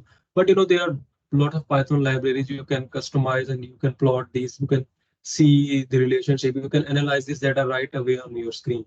So this is something very, you can do it pretty quickly and efficiently in Python. So now we are changing our service. Now we are going to instantaneous values. Parameter codes remain same because if you are interested in gauge, height, discharge, water temperature, site remain same. You only change service. It is IV. Earlier it was DV. So now you can find this, run this one. And there is also one thing. Some of these sites might not have all the services as it was in the case of Nova. So for example, instantaneous value might not be available at all sites. So if that is the case, then you will see an error. But don't worry, the error is just telling you that, okay. So what you see over here is that you have this instantaneous value. So this is the value. There is only one value because earlier you have this maximum, minimum, and mean values, but over here it's only the instantaneous value. So this only single value. So next, now you go to discharge, same instantaneous value. So you can have this one again, the same value. Your and next code return to it. So now you are using a different service, but the same station, and you're seeing it. And I mean, you just you can change the time, date, code, whatever you want. It's very. And then now you're changing service, like you want to see peaks only. You're interested in peaks. So what you can do, you can change your service from now. Earlier it was IV, now it's peaks. So you just run it, and now you see you have peak time, gauge height, everything, whatever is available on the data. The rest that is not available, it will show none. So this is that there is no data available. So this shows more data. So now you have this one. So you can for other things like for year, last, PK, age, TT. If you don't know what does that mean, that and I told you earlier, you have to go and see the code for this one. So, but you can see this is fine. It is peak time. This is very interesting information. This is peak value. This is peak code. This is gauge height. This is very valuable information. Like instantly you can say that, okay, from 2012 to 2016, these are some severe storm that you can find on this website. So this is handy information. Like for example, as I mentioned earlier, so somebody tells you that this is only for one site.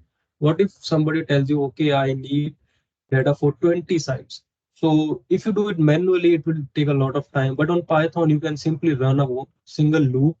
It will go to every site, get this data, and then you can merge it, you can analyze it, you can visualize it, whatever you want. So this is the strength, Python. And then another thing is like getting discharge measurements. So service, now we have a different service. This is measurement. So what happens is that these USGS sites, they actually sometimes go to the site and measure discharge. So in addition to the normal discharges, they have different parties that go there and physically they measure discharge using different instruments. So then this information for some people, for some agency, this is also if they are interested, they can find the party name code like L. You can see these are different parties. So you can go and see what does this party stand for, and then at that time what was the merit rating difference. So every information whatever they found, it's mentioned over here. So another thing is that you can see the control type. It's kind of telling you about the sediment like debris, light, clear, water, debris, heavy debris. So this is actually a useful information. So a lot of handy information you can running this way. So finally, once you have everything, you wanted to save it as a CSV file, like whatever. So for example, DF7 is this one. So for example, if you are interested for saving, using it later on, you say, okay, I will like to save it on the system. You will just run it. It will run, or it will save it on the current directory that you have. For in Google Colab, mostly it goes here, and it comes under the sample data. It is saved here. So in content mostly, yeah, it's in content and environment. So you can have your, but this is it is saving it for the timing. Once the session is over, this file will be deleted for me because it's cloud based. So yes, any questions so far? I hope it's simple. We are like, I will give you some time like after I go through everything, then you will just type it for 10 minutes so that you get yourself familiar with this code. And then now another service that we are exploring from this code is we're getting water quality data. So you see, all we are doing is just changing service here and then changing start and time period.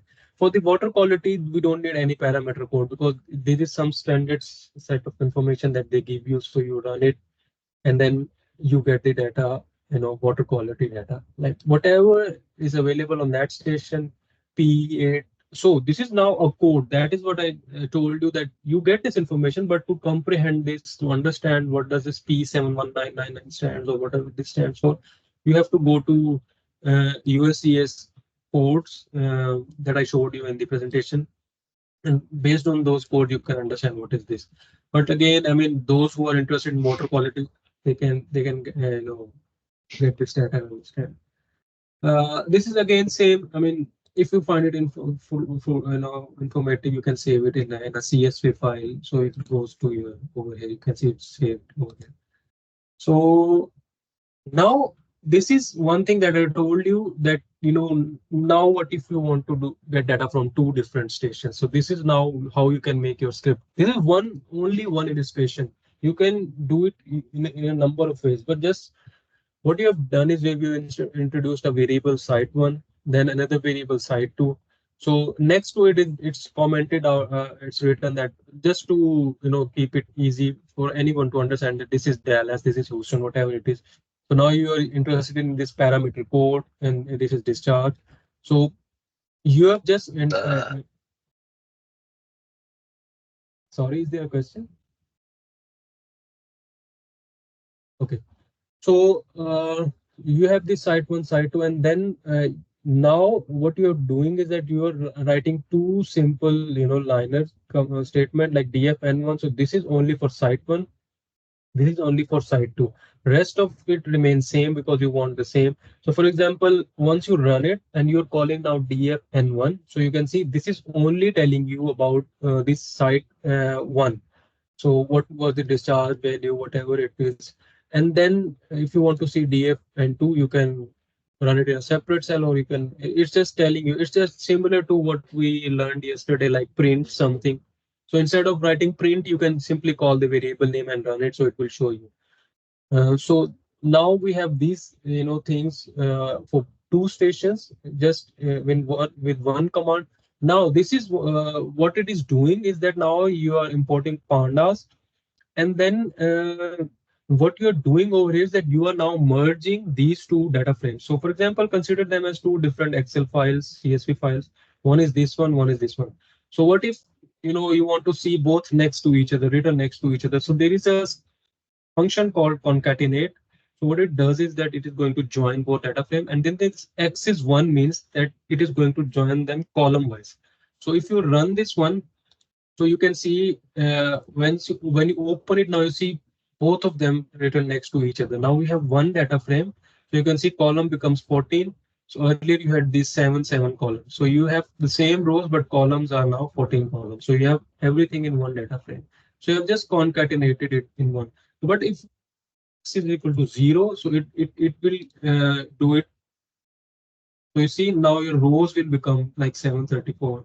So and it has actually joined it in columns. But I think because the data frame was stored earlier, so maybe it's also increasing the columns, but it should be the same. But anyways, you can explore it. So this is something that if you want column wise, data combining, if you want row wise, so you can do it like this. Uh, this was an additional thing that I just wanted to explain. So, for example, now what we are doing is that these are two different places. So, for both these places, there is a new variable.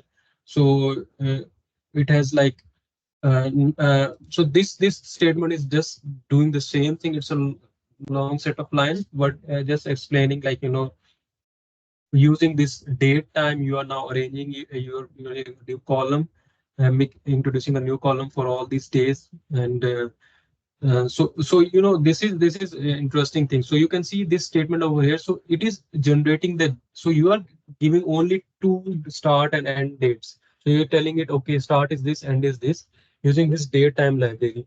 And then that date range function, what you're telling is that, okay, start is my this start date, end is my this end date, but frequency you see is D. So D means daily. So you're using it, asking it to generate a data set of daily frequency. So you can change it to month or whatever. So you can see you have a date column. So this one was just an illustration, like, I wanted to show you like how you can integrate everything. Like right now you started from scratch, you just had one, um, you accessed one station. But this is good thing about Python, that now you not only access that station, you access another station, you had the same variable from another station. Then you use the Python library matplotlib. Don't worry, next week you have a data visualization module, which is very interesting, and you will learn different ways of making plots. So, but this is an integrated script that tells you that, okay, from scratch, like, from accessing data, you have the data, you call it, you call different stations. You can even plot it on your, in the your script, and you can see that how the discharge varies for both stations. So one is for Dallas, one is for Houston. So this is visualization. Similarly, you can use different analysis, tools, like you can find any coefficient like R square, whatever you want to find between these two stations. So this is an integrated activity. Whereas on the other hand, if you are downloading these files manually, you will download one Excel file, another Excel file, then you will copy and bring them together, then you will plot, then you will do analysis, go through number of steps. But in Python, in one single script, you can do everything, that is integrated. So this is about this NWIS, library. So now what you can do is that you can change this station IDs over here, and you can then run it, using this dbiv. You may get some errors because all these services may not be available at some of these stations. So for example, if you are trying to use this station and running this script, maybe it will not have all these services. So that is how, uh, it works. So but still, I mean, just for understanding, just for playing this with the script, uh, you can modify this script over here. In the beginning, like change the site ID. You can have these IDs. These are mentioned over here at the end. You can use one of these ID and then start running it and see. I mean, if it is giving you site info or not. If it is not giving you site info, I mean, that service is not available. Then you can go ahead and change the site over here and see if it is giving you this. So just for the purpose of learning, I mean, just to see. Or even if you don't want to try a new site, what you can do is that you can just add a new cell and then just type it by yourself, like, whatever is written, just for your practice. So I think for the next 10 minutes, you can practice this as much as you can, because this is a big script, so you cannot write all the parts. So, but just writing like few parts of the script so that you're confident, you can see how it works, because you might see some errors. So just for the next 10 minutes, just practice this one, and then we will go to the last activity, and then I will show you how you can run scripts on different forums. Just like we did it on Google Colab, there are other platforms also where you can run scripts. So next 10 minutes, just take your time. If you have any question, just ask me or put it in the chat. I will answer it. So we will start our activity, next activity at 11:15. So we have 10 minutes almost to practice this.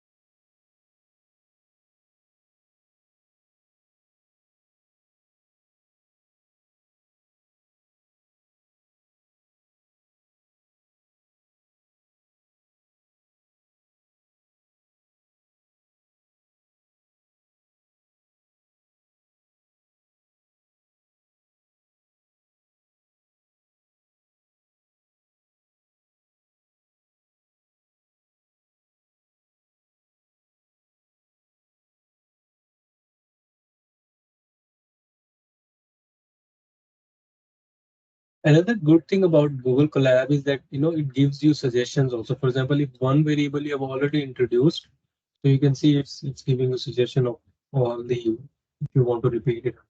And you type anything like def, and then it's giving you suggestion. I think for libraries also it sometimes gives you.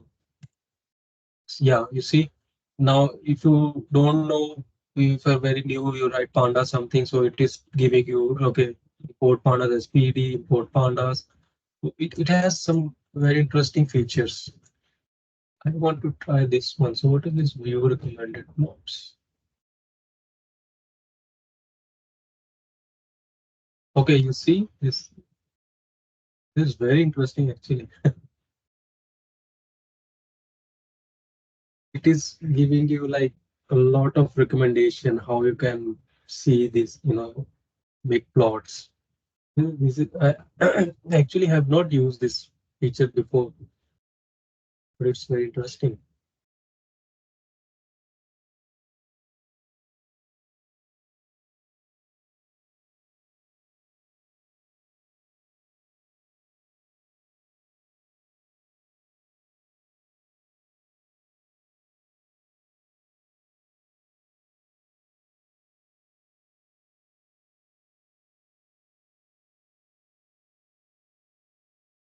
Okay, so another feature that I just explored, you can convert your data frame to an interactive table also. For example, those of you are seeing this, and you can see it says convert this data frame to an interactive table. What you can do, it just becomes a table just like a Excel file. So you can filter it, maybe, you know, date, time, search by author, just the function that you have on your Excel. So it becomes, then appears differently as compared to a data frame.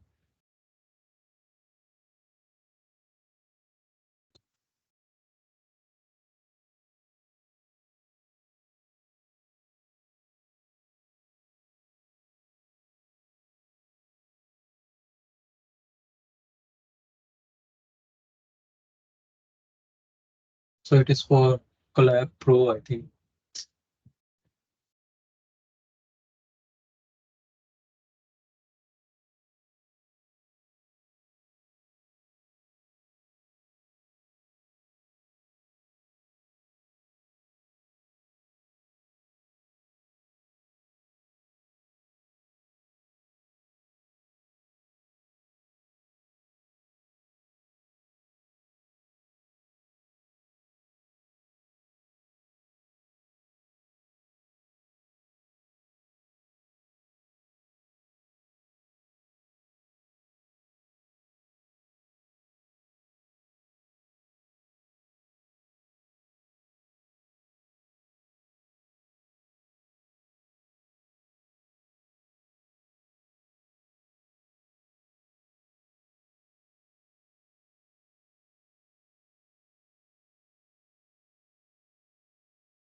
Okay, I think let's now resume our lecture. And this is the final activity for today's lecture. Uh, Hopefully, we'll be done with the lecture before 12. So almost 30 minutes or so left. So this activity is downloading NetCDF files, which is Aphrodite temperature. So Aphrodite is a product that has been developed. Provides temperature data.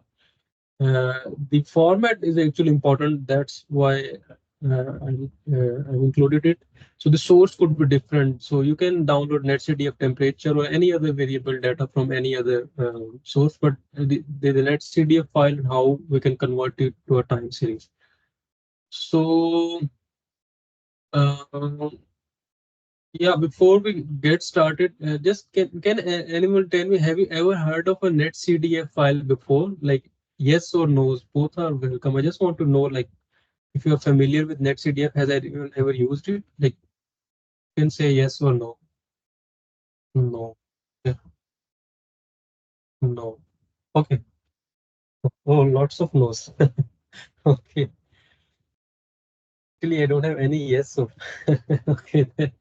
Okay. No, no worries. I mean, it is one of the robust, I mean, data format that it stores the data multidimensional.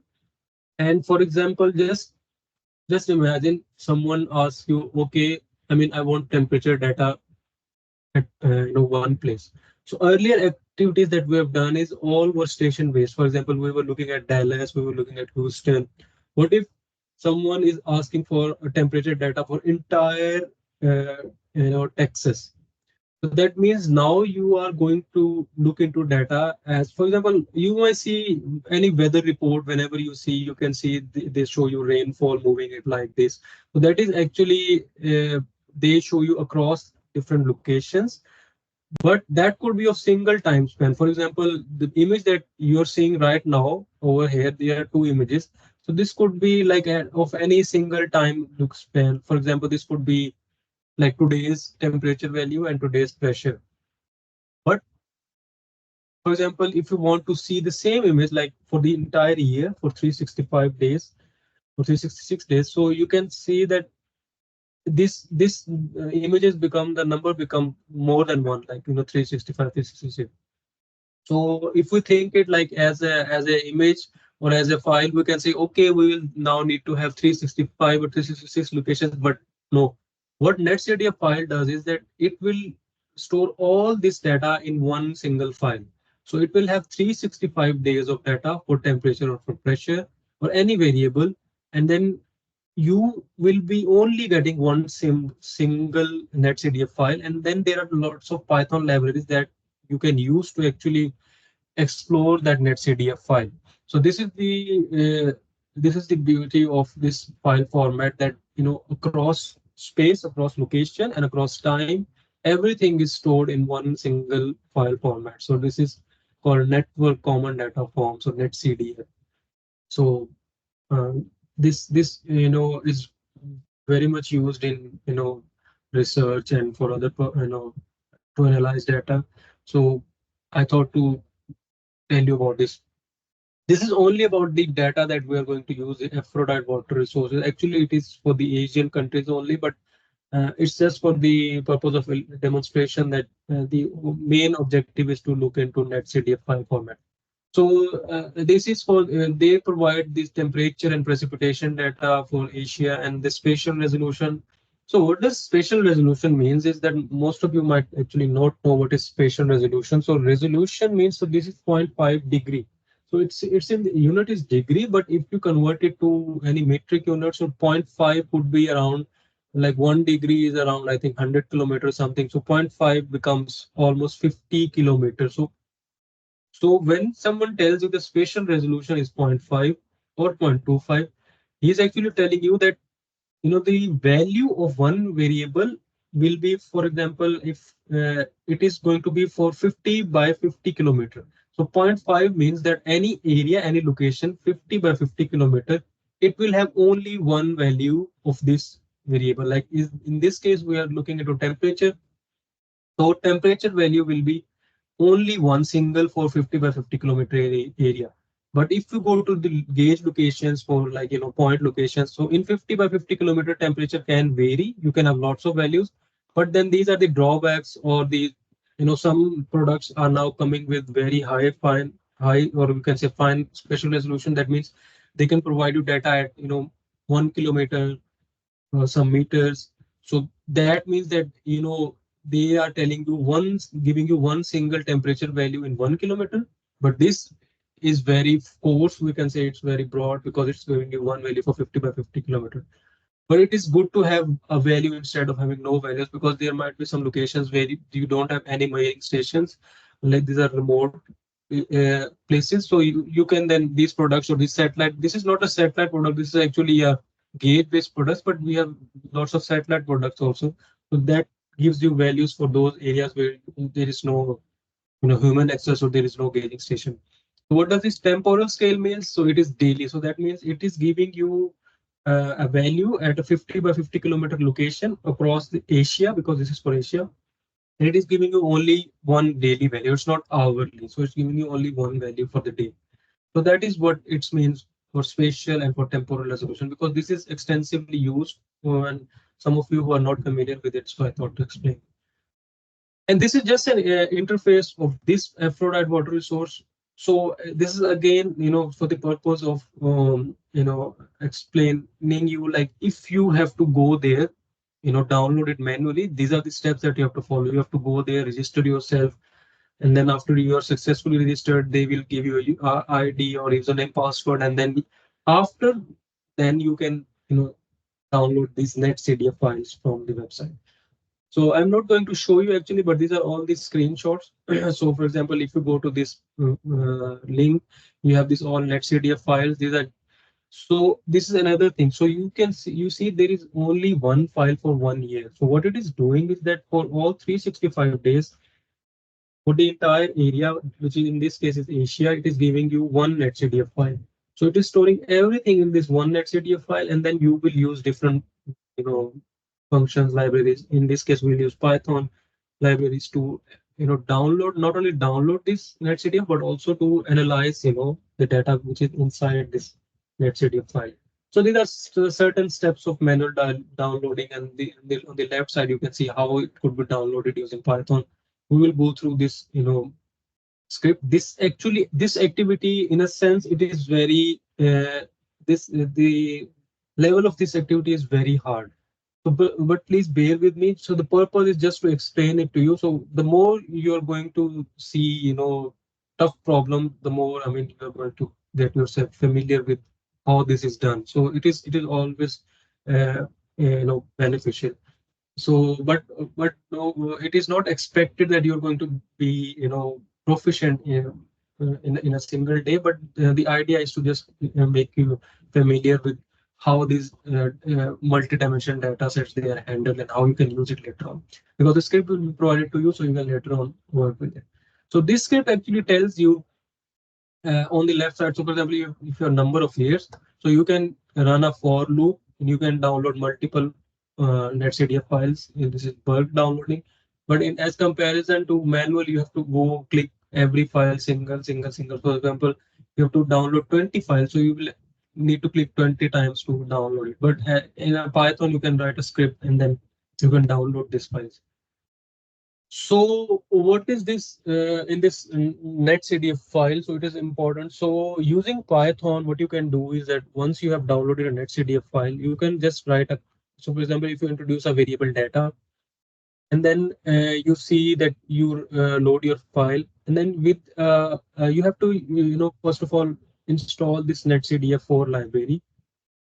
So you call it as a like you can write this data dot variable dot keys. So this is actually going to show you the number of variables that are inside this netcd file. So you can see these are now arrays. So arrays mean that in the in dimension, like 3 dimension. So for example, this it is showing you the keys. For example, this lat means latitude, long means longitude. So this 280 360 means, say for example, this is latitude.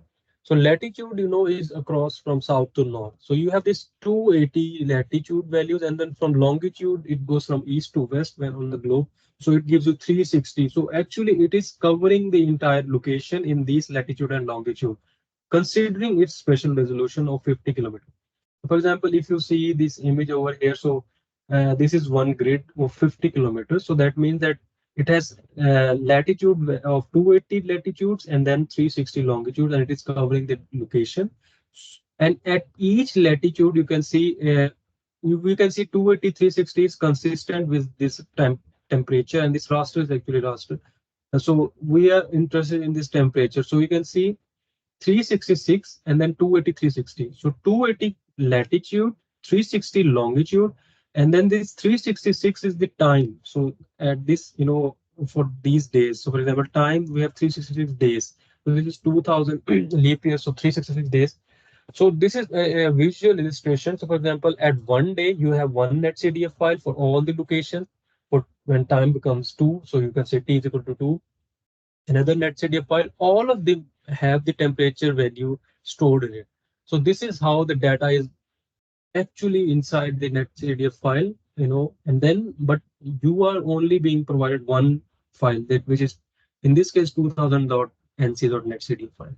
So for example, it is important to understand about variable. For example, how it is written also. For example, temperature in this case is written, so what is the name, so what is, so everything, because you should be consistent with whatever the variable is. So we will see it in the script also later on. So this is just for explaining you that this is how this multi-dimension, like across time, across space, how the data is saved here. So for example, along space, when I say, it means that any location. So this is any location, latitude and longitudes, and this is for one day, but this is for second day, third day, fourth day. So everything is actually stored in one netcdf file. So this is so there are certain number of ways you can actually visualize this netcdf or even analyze it also. So for example, before going to Python, this is a panel play a netcdf data viewer. This is a tool. So any single netcdf file. So for example, you can so this is any, so file you download, and you can then see it is time 1 of 366. So what it is telling you is that this is for 1st January, the start of the year. So this is the temperature variation over here. So say more or less you also see such similar plots for rainfall most of the time when they are forecasting for global or for location. So this is for one single time for one day. But this with using this data viewer, you can actually see it across different times also. For t is equal to 2, 3, they are changing your days. So this is for 2000 year, first day, first one. So this is actually an illustration of this netcdf file, but the file itself is storing it in a self that it is storing it across time, across dimension, across space also. So this is you can how you can visualize it, and then using Python you can also visualize it. And before visualizing, for example, the activity that we are going to do is any location. So it is over here in Pakistan somewhere. So you want to, it is because you see temperature is for different places. But what if you are interested in, okay, at any particular location I want to find temperature value, but I want this temperature value for the entire year. So you have one netcdf file, but this over here you cannot do it manually. For example, any manual interpretation of this will take a lot of time. For example, you go to this view where you find what it is value for day one, then note it, then day two, note again. But with Python, you can write a script and you can fetch values for any location for any number of period for like 1 year, 1 month, whatever you want. So that is what the activity is going to be. For one location, we are going to extract time series data from this netcdf file. So because eventually, most of the time, we are very much interested in like, having value at any location across time, like for 1 year, so that we can see the variation in that. But netcdf is giving you an- for a big area. So, but you are interested in one location or even another thing. So most of the time, what you are doing is that you are working in different watersheds, places or whatever location. You might have a shape file. For example, you have a shape file for one country, one location, whatever it is. So with Python, what you can do is that you can put your shape file over this netcdf. You can mask the area that you are interested, and then you can do analysis for your particular area instead of analyzing it for all this. So there are number of ways that it could be done for any location, for any county, city, country, whatever the area is. If you have a shape file, you can use that. So this is the application that you can do later on. So now we will go to this last activity.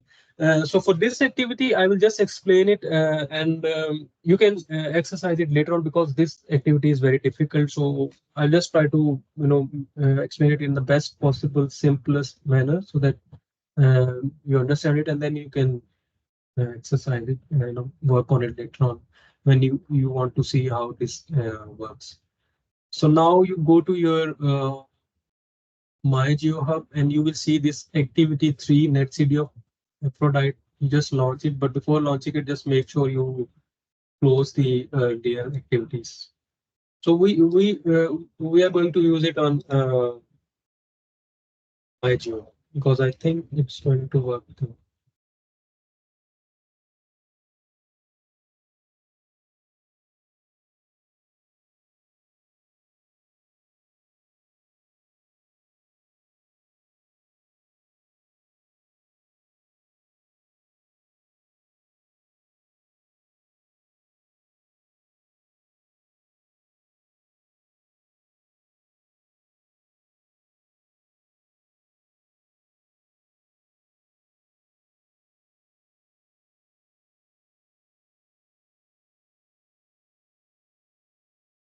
Okay, so again for this activity, I've used my credentials, like so that it could be you can run it and see.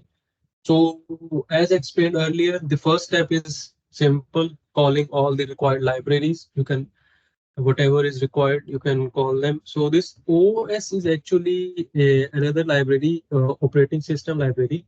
So what it does is that it tells you some most of the time when you are using your machine for running the scripts, so you need to know what is your working directory. So with this operating system library, so you can see what is the current working directory. If you want to change your working directory, you can change it because some of the times you run your script, but you want to save the end product and file in a different directory. So you can change it using this OS. So it is important.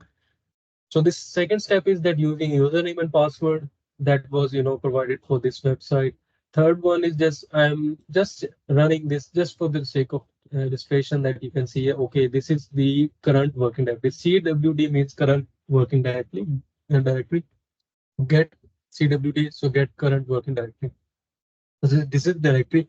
When you will run this file, read only. I don't know whether it will show you the same. If it doesn't runs, so you can maybe run it on collab, or you can run it as a load it as a new file from your dashboard, just like this dashboard, and I hope then it will give you your directory. So this script over here is one thing again. So what it is doing is going to this location, and this is downloading netcdf files from here. NetCDF file are in they are in .gz, so you have to unzip it later on. But yeah, one thing. So you see, we are accessing a location. Um, how many of you think this is an API, and how many of you think this is not an API? So those who think it is an API can say yes, and those who think it's not an API can say no. So just I want to understand. I would just want to ask, like, do you think it's an API or what it is doing?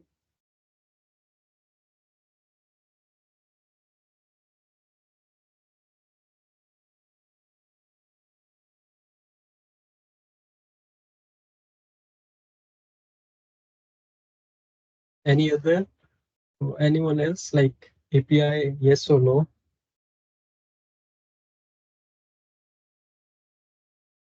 Okay.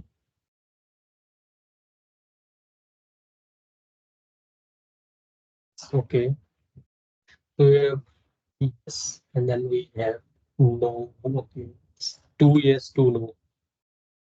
Three yes, two no. Okay. Seems to be in favor of API, like API. Yes. Okay. Okay. So This is not an API. The reason is that you see, it is a URL. So what it is doing over here is that this is a static, place.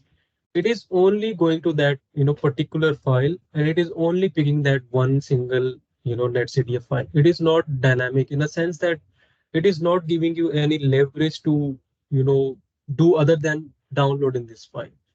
It's just going to that URL, taking it, and then downloading it. So it's, yes, the API is, you have, it's slightly different from API because initially you have access of this site, but then after access, you are now using a URL for this site. So slightly different because you are seeing here, you have put your authentication, your credentials over here.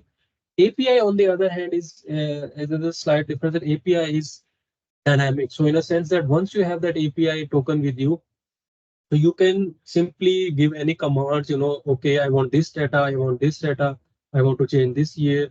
This URL is very much rigid in a sense that, okay, you have this authentication, username, password, but it is static in a sense that you cannot go past beyond these, years and all the certain files that are only available at this location.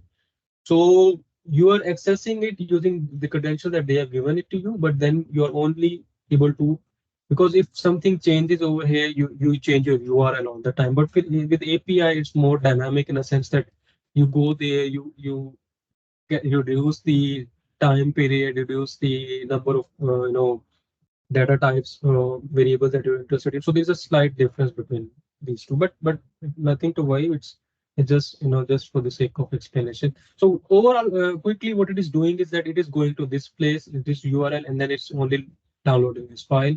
Once the file is downloaded, then there is a library gzip, or there might be other libraries that you can use to actually unzip it, because this is .gz, so you want to get it in uncompressed extension, which is .nc. So you run this loop. Uh, just don't be afraid of this loop. Looks very, scary, but uh, if you take a look at it, you will get to know the dynamics, and maybe it's also possible that you can come up with a very efficient loop as compared to this one. So this is also subjective because it depends a lot how you use Python. So sometimes maybe anyone can, do the same thing in like 2 lines or so, which is possible.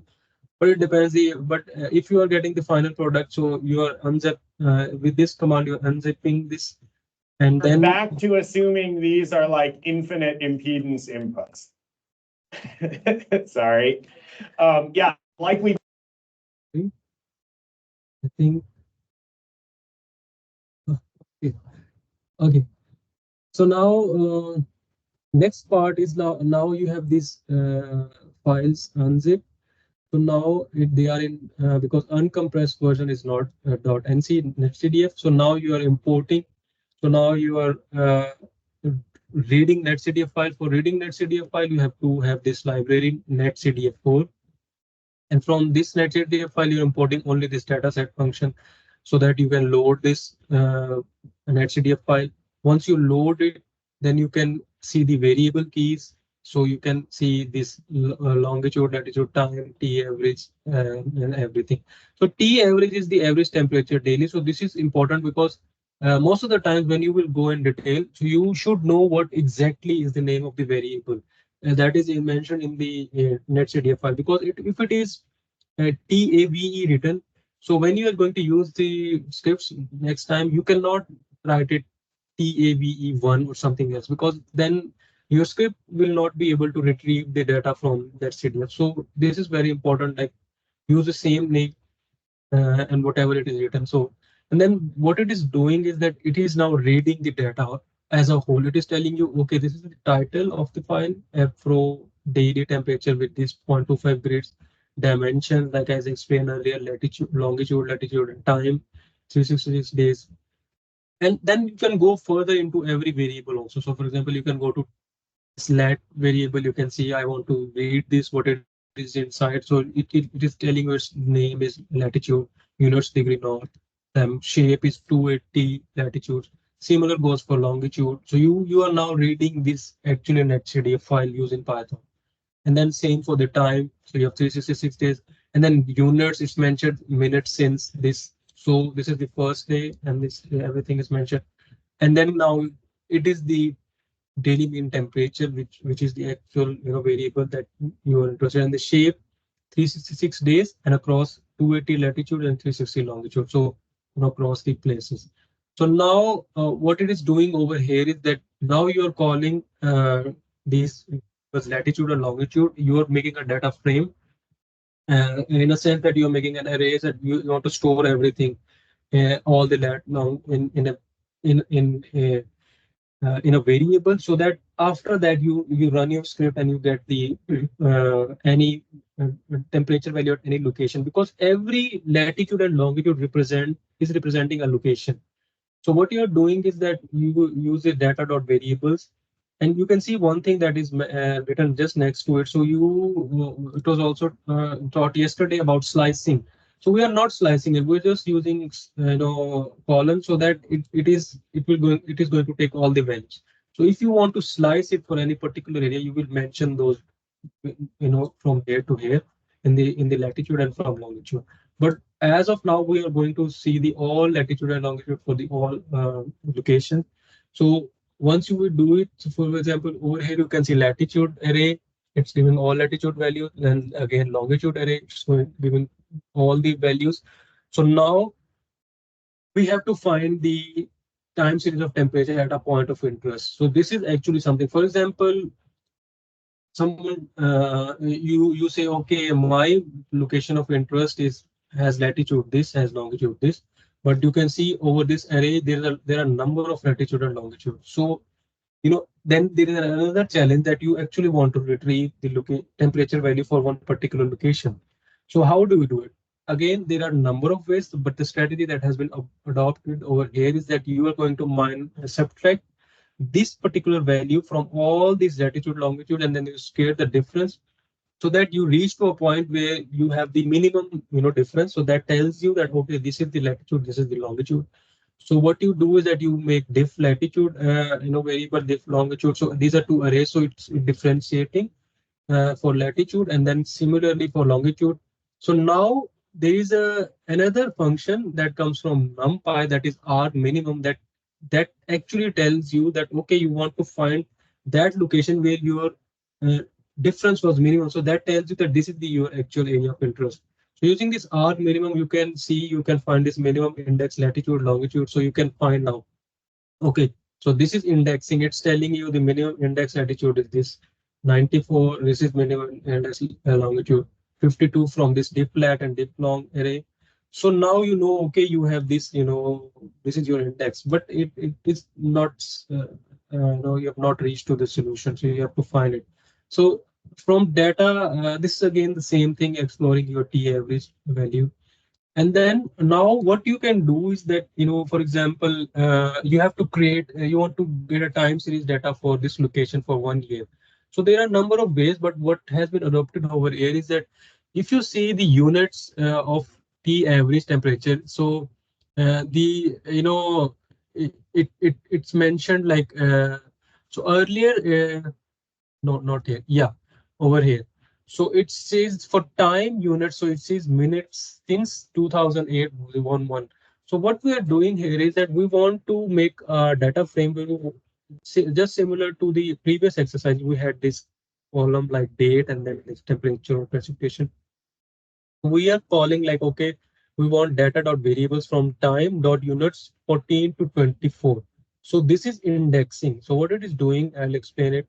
And then also ending date from this to this plus this. So we are actually creating the name, but we are using indexing. How we are using indexing, it is mentioned over here.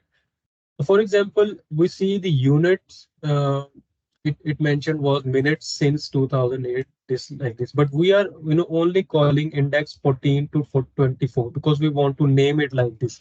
So what is we are doing over here is that this is minutes since 2008 is 1 month, everything is written. So what is 14? So we see at 14 location we have 2008 starting.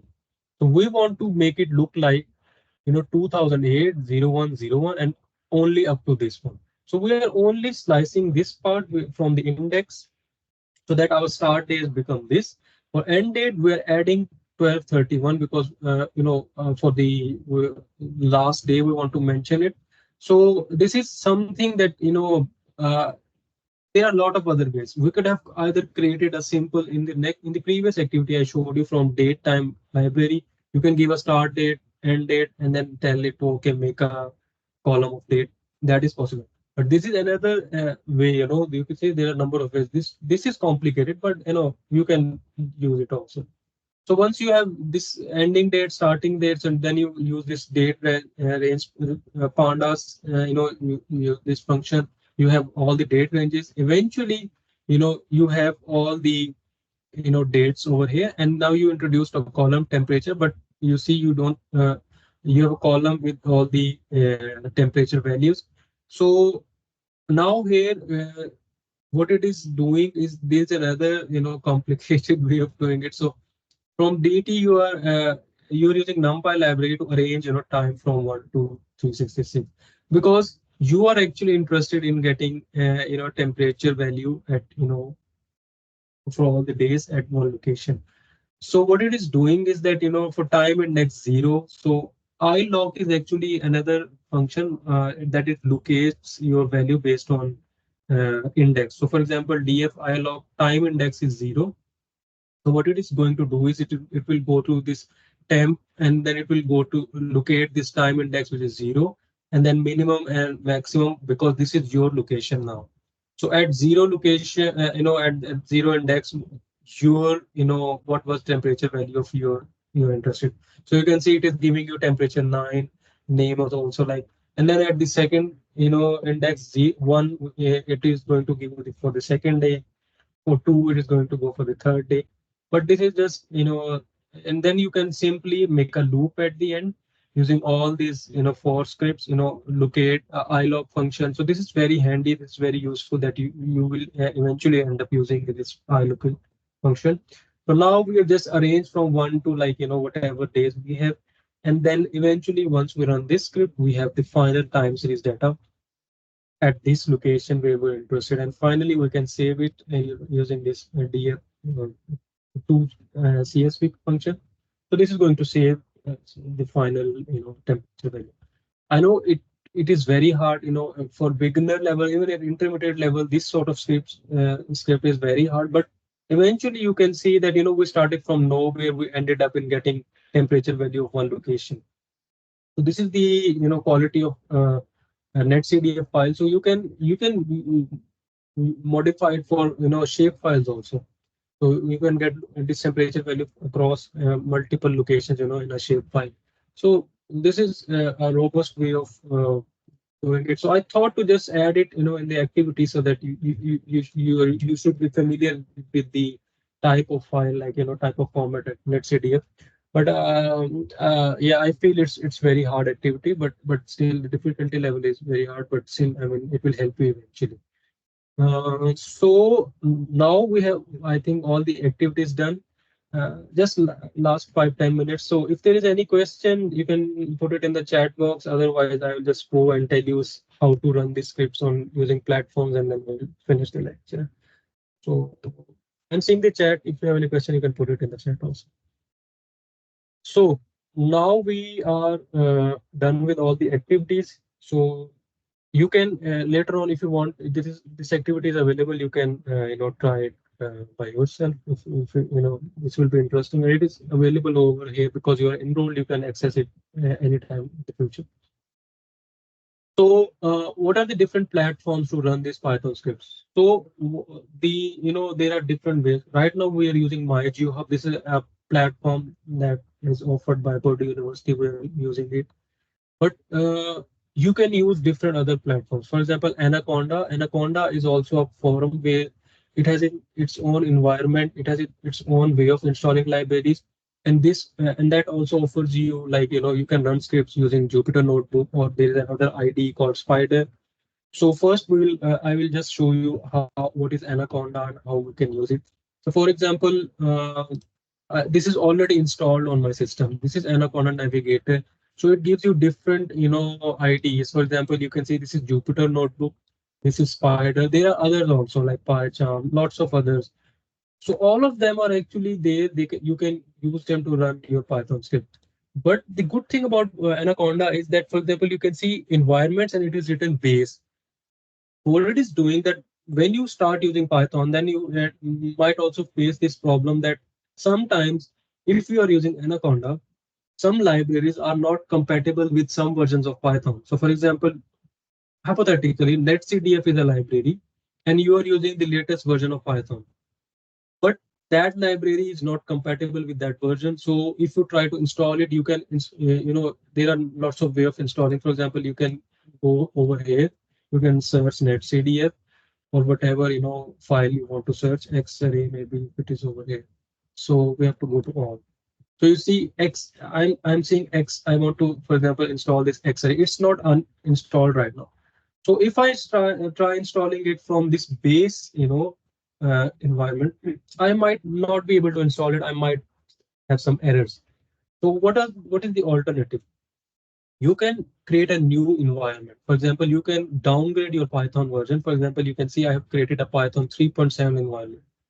So if one of my libraries is not working on the base environment, what I can do is that I can create another environment. I can then install that library to that environment, and then I can run my script. So you can see over here, the X-ray is installed over here, but it was not on the base root because it was giving me errors. So I can run my script on this Python 3.7 environment library environment, and then I can use any IDE. So IDE is just integrated developer environment. So you have this. You can, for example, Jupyter is one of the example. The other example I wanted to show you with Anaconda is this Spider. So you can see the script that we actually use for the first activity for downloading data from Nova. So you can run the script in this IDE also, or using Anaconda on this Spider. So what it is doing is that everything is written in line by line, and you can run it all together, or you can run it both in pieces. So for example, if I want to run this part first, I go select and say run selection. It will run it. And there was a very good question in the beginning that if it is useful or bad to install our library. So you can see what it is doing. It is giving you a caution that okay, numpy as np is imported but unused. So this is a prompt that tells you that okay, I have called a library which I'm not using. So what you can do is you can comment it out simply. So okay, I'm not going to use it in my script. Another thing, so for example, you can start writing anything over here. And another good thing is, for example, you you have so you have introduced prcpo as a variable, and you write over here prcp1. So you see there's a cross, and it says undefined name. It will immediately give you a caution that okay, there is no such variable like this existing. Before running the script, you get it that okay, I made a mistake while writing. Similarly, for writing loops, indentation is a problem.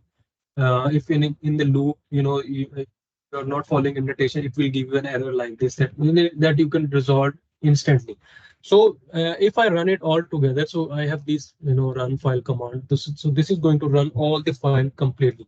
So another thing, a good thing about it, that this is the variable explorer interface. So what it does is that you can see all the variables that you introduce. So for example, you can see their types also. So data type was string, data PRCP was list. So you can just double click them and then see them also. It's very kind of interactive, and we have a data frame also. Find a data frame where we have date and precipitation. So you can scroll down and just see the values. Okay, yeah, okay.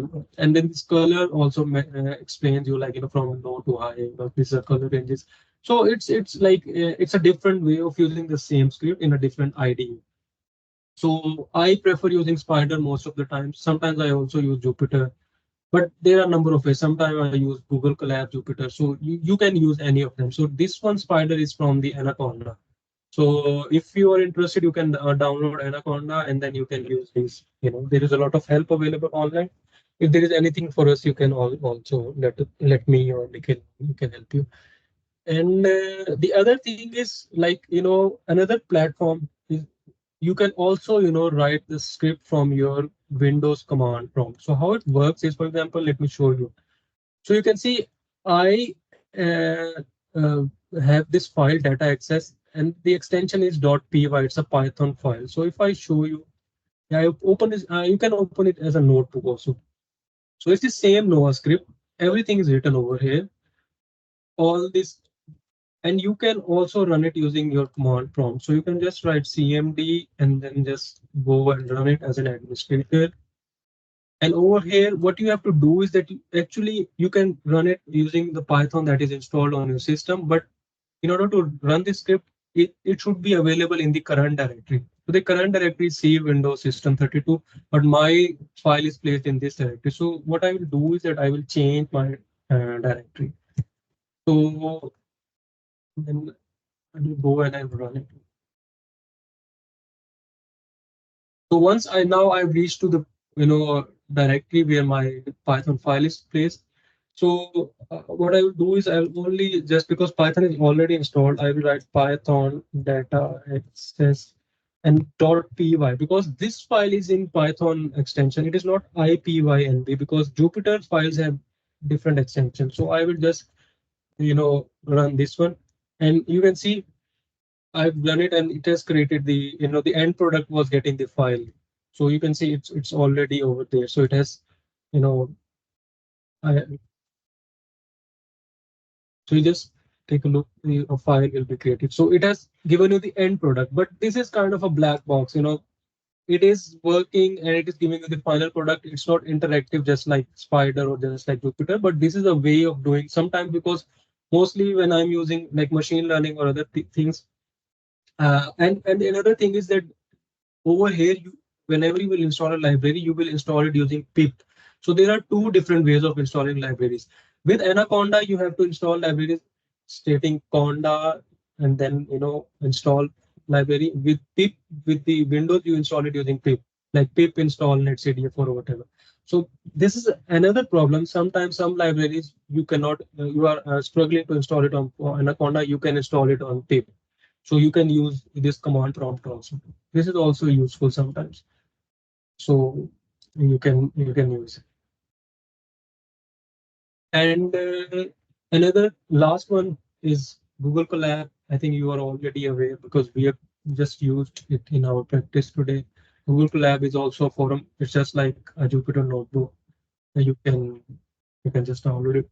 And another thing, if you are not aware of that extension py, what I just showed you, you can download your file as this one. You see, it is giving an option download as py. So all these files, other than Jupyter Notebook, most of the time they are in .py. For example, this is also running files in .py extension. So it has all the script written all together. So these are different, ways you can run your Python script. Because when you start running Python codes, then sometimes these libraries are also creating problems, so you have to find alternative ways. Some of the sources to learn Python, I mentioned, like this site Geeks for Geeks. I found it very helpful. You can go and search any topic.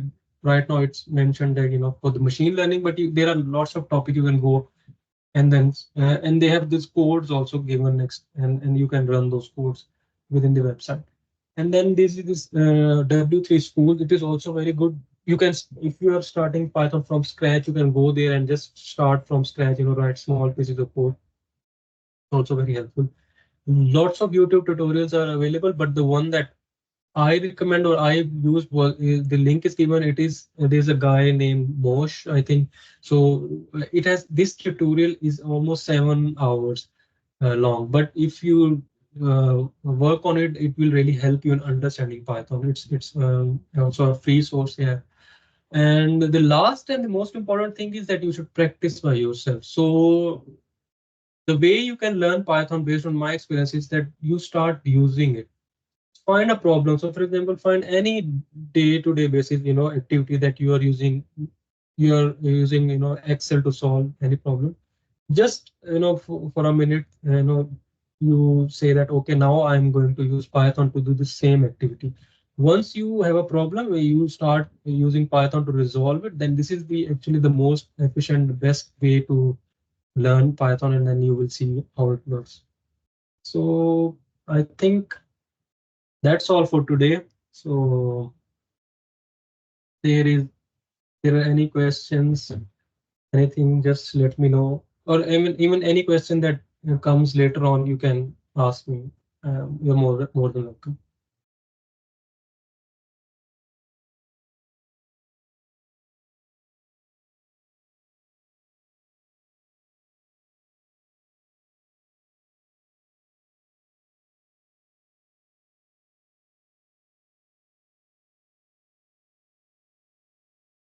Okay, there are no questions, so we're going to leave end the meeting. And thank you so much.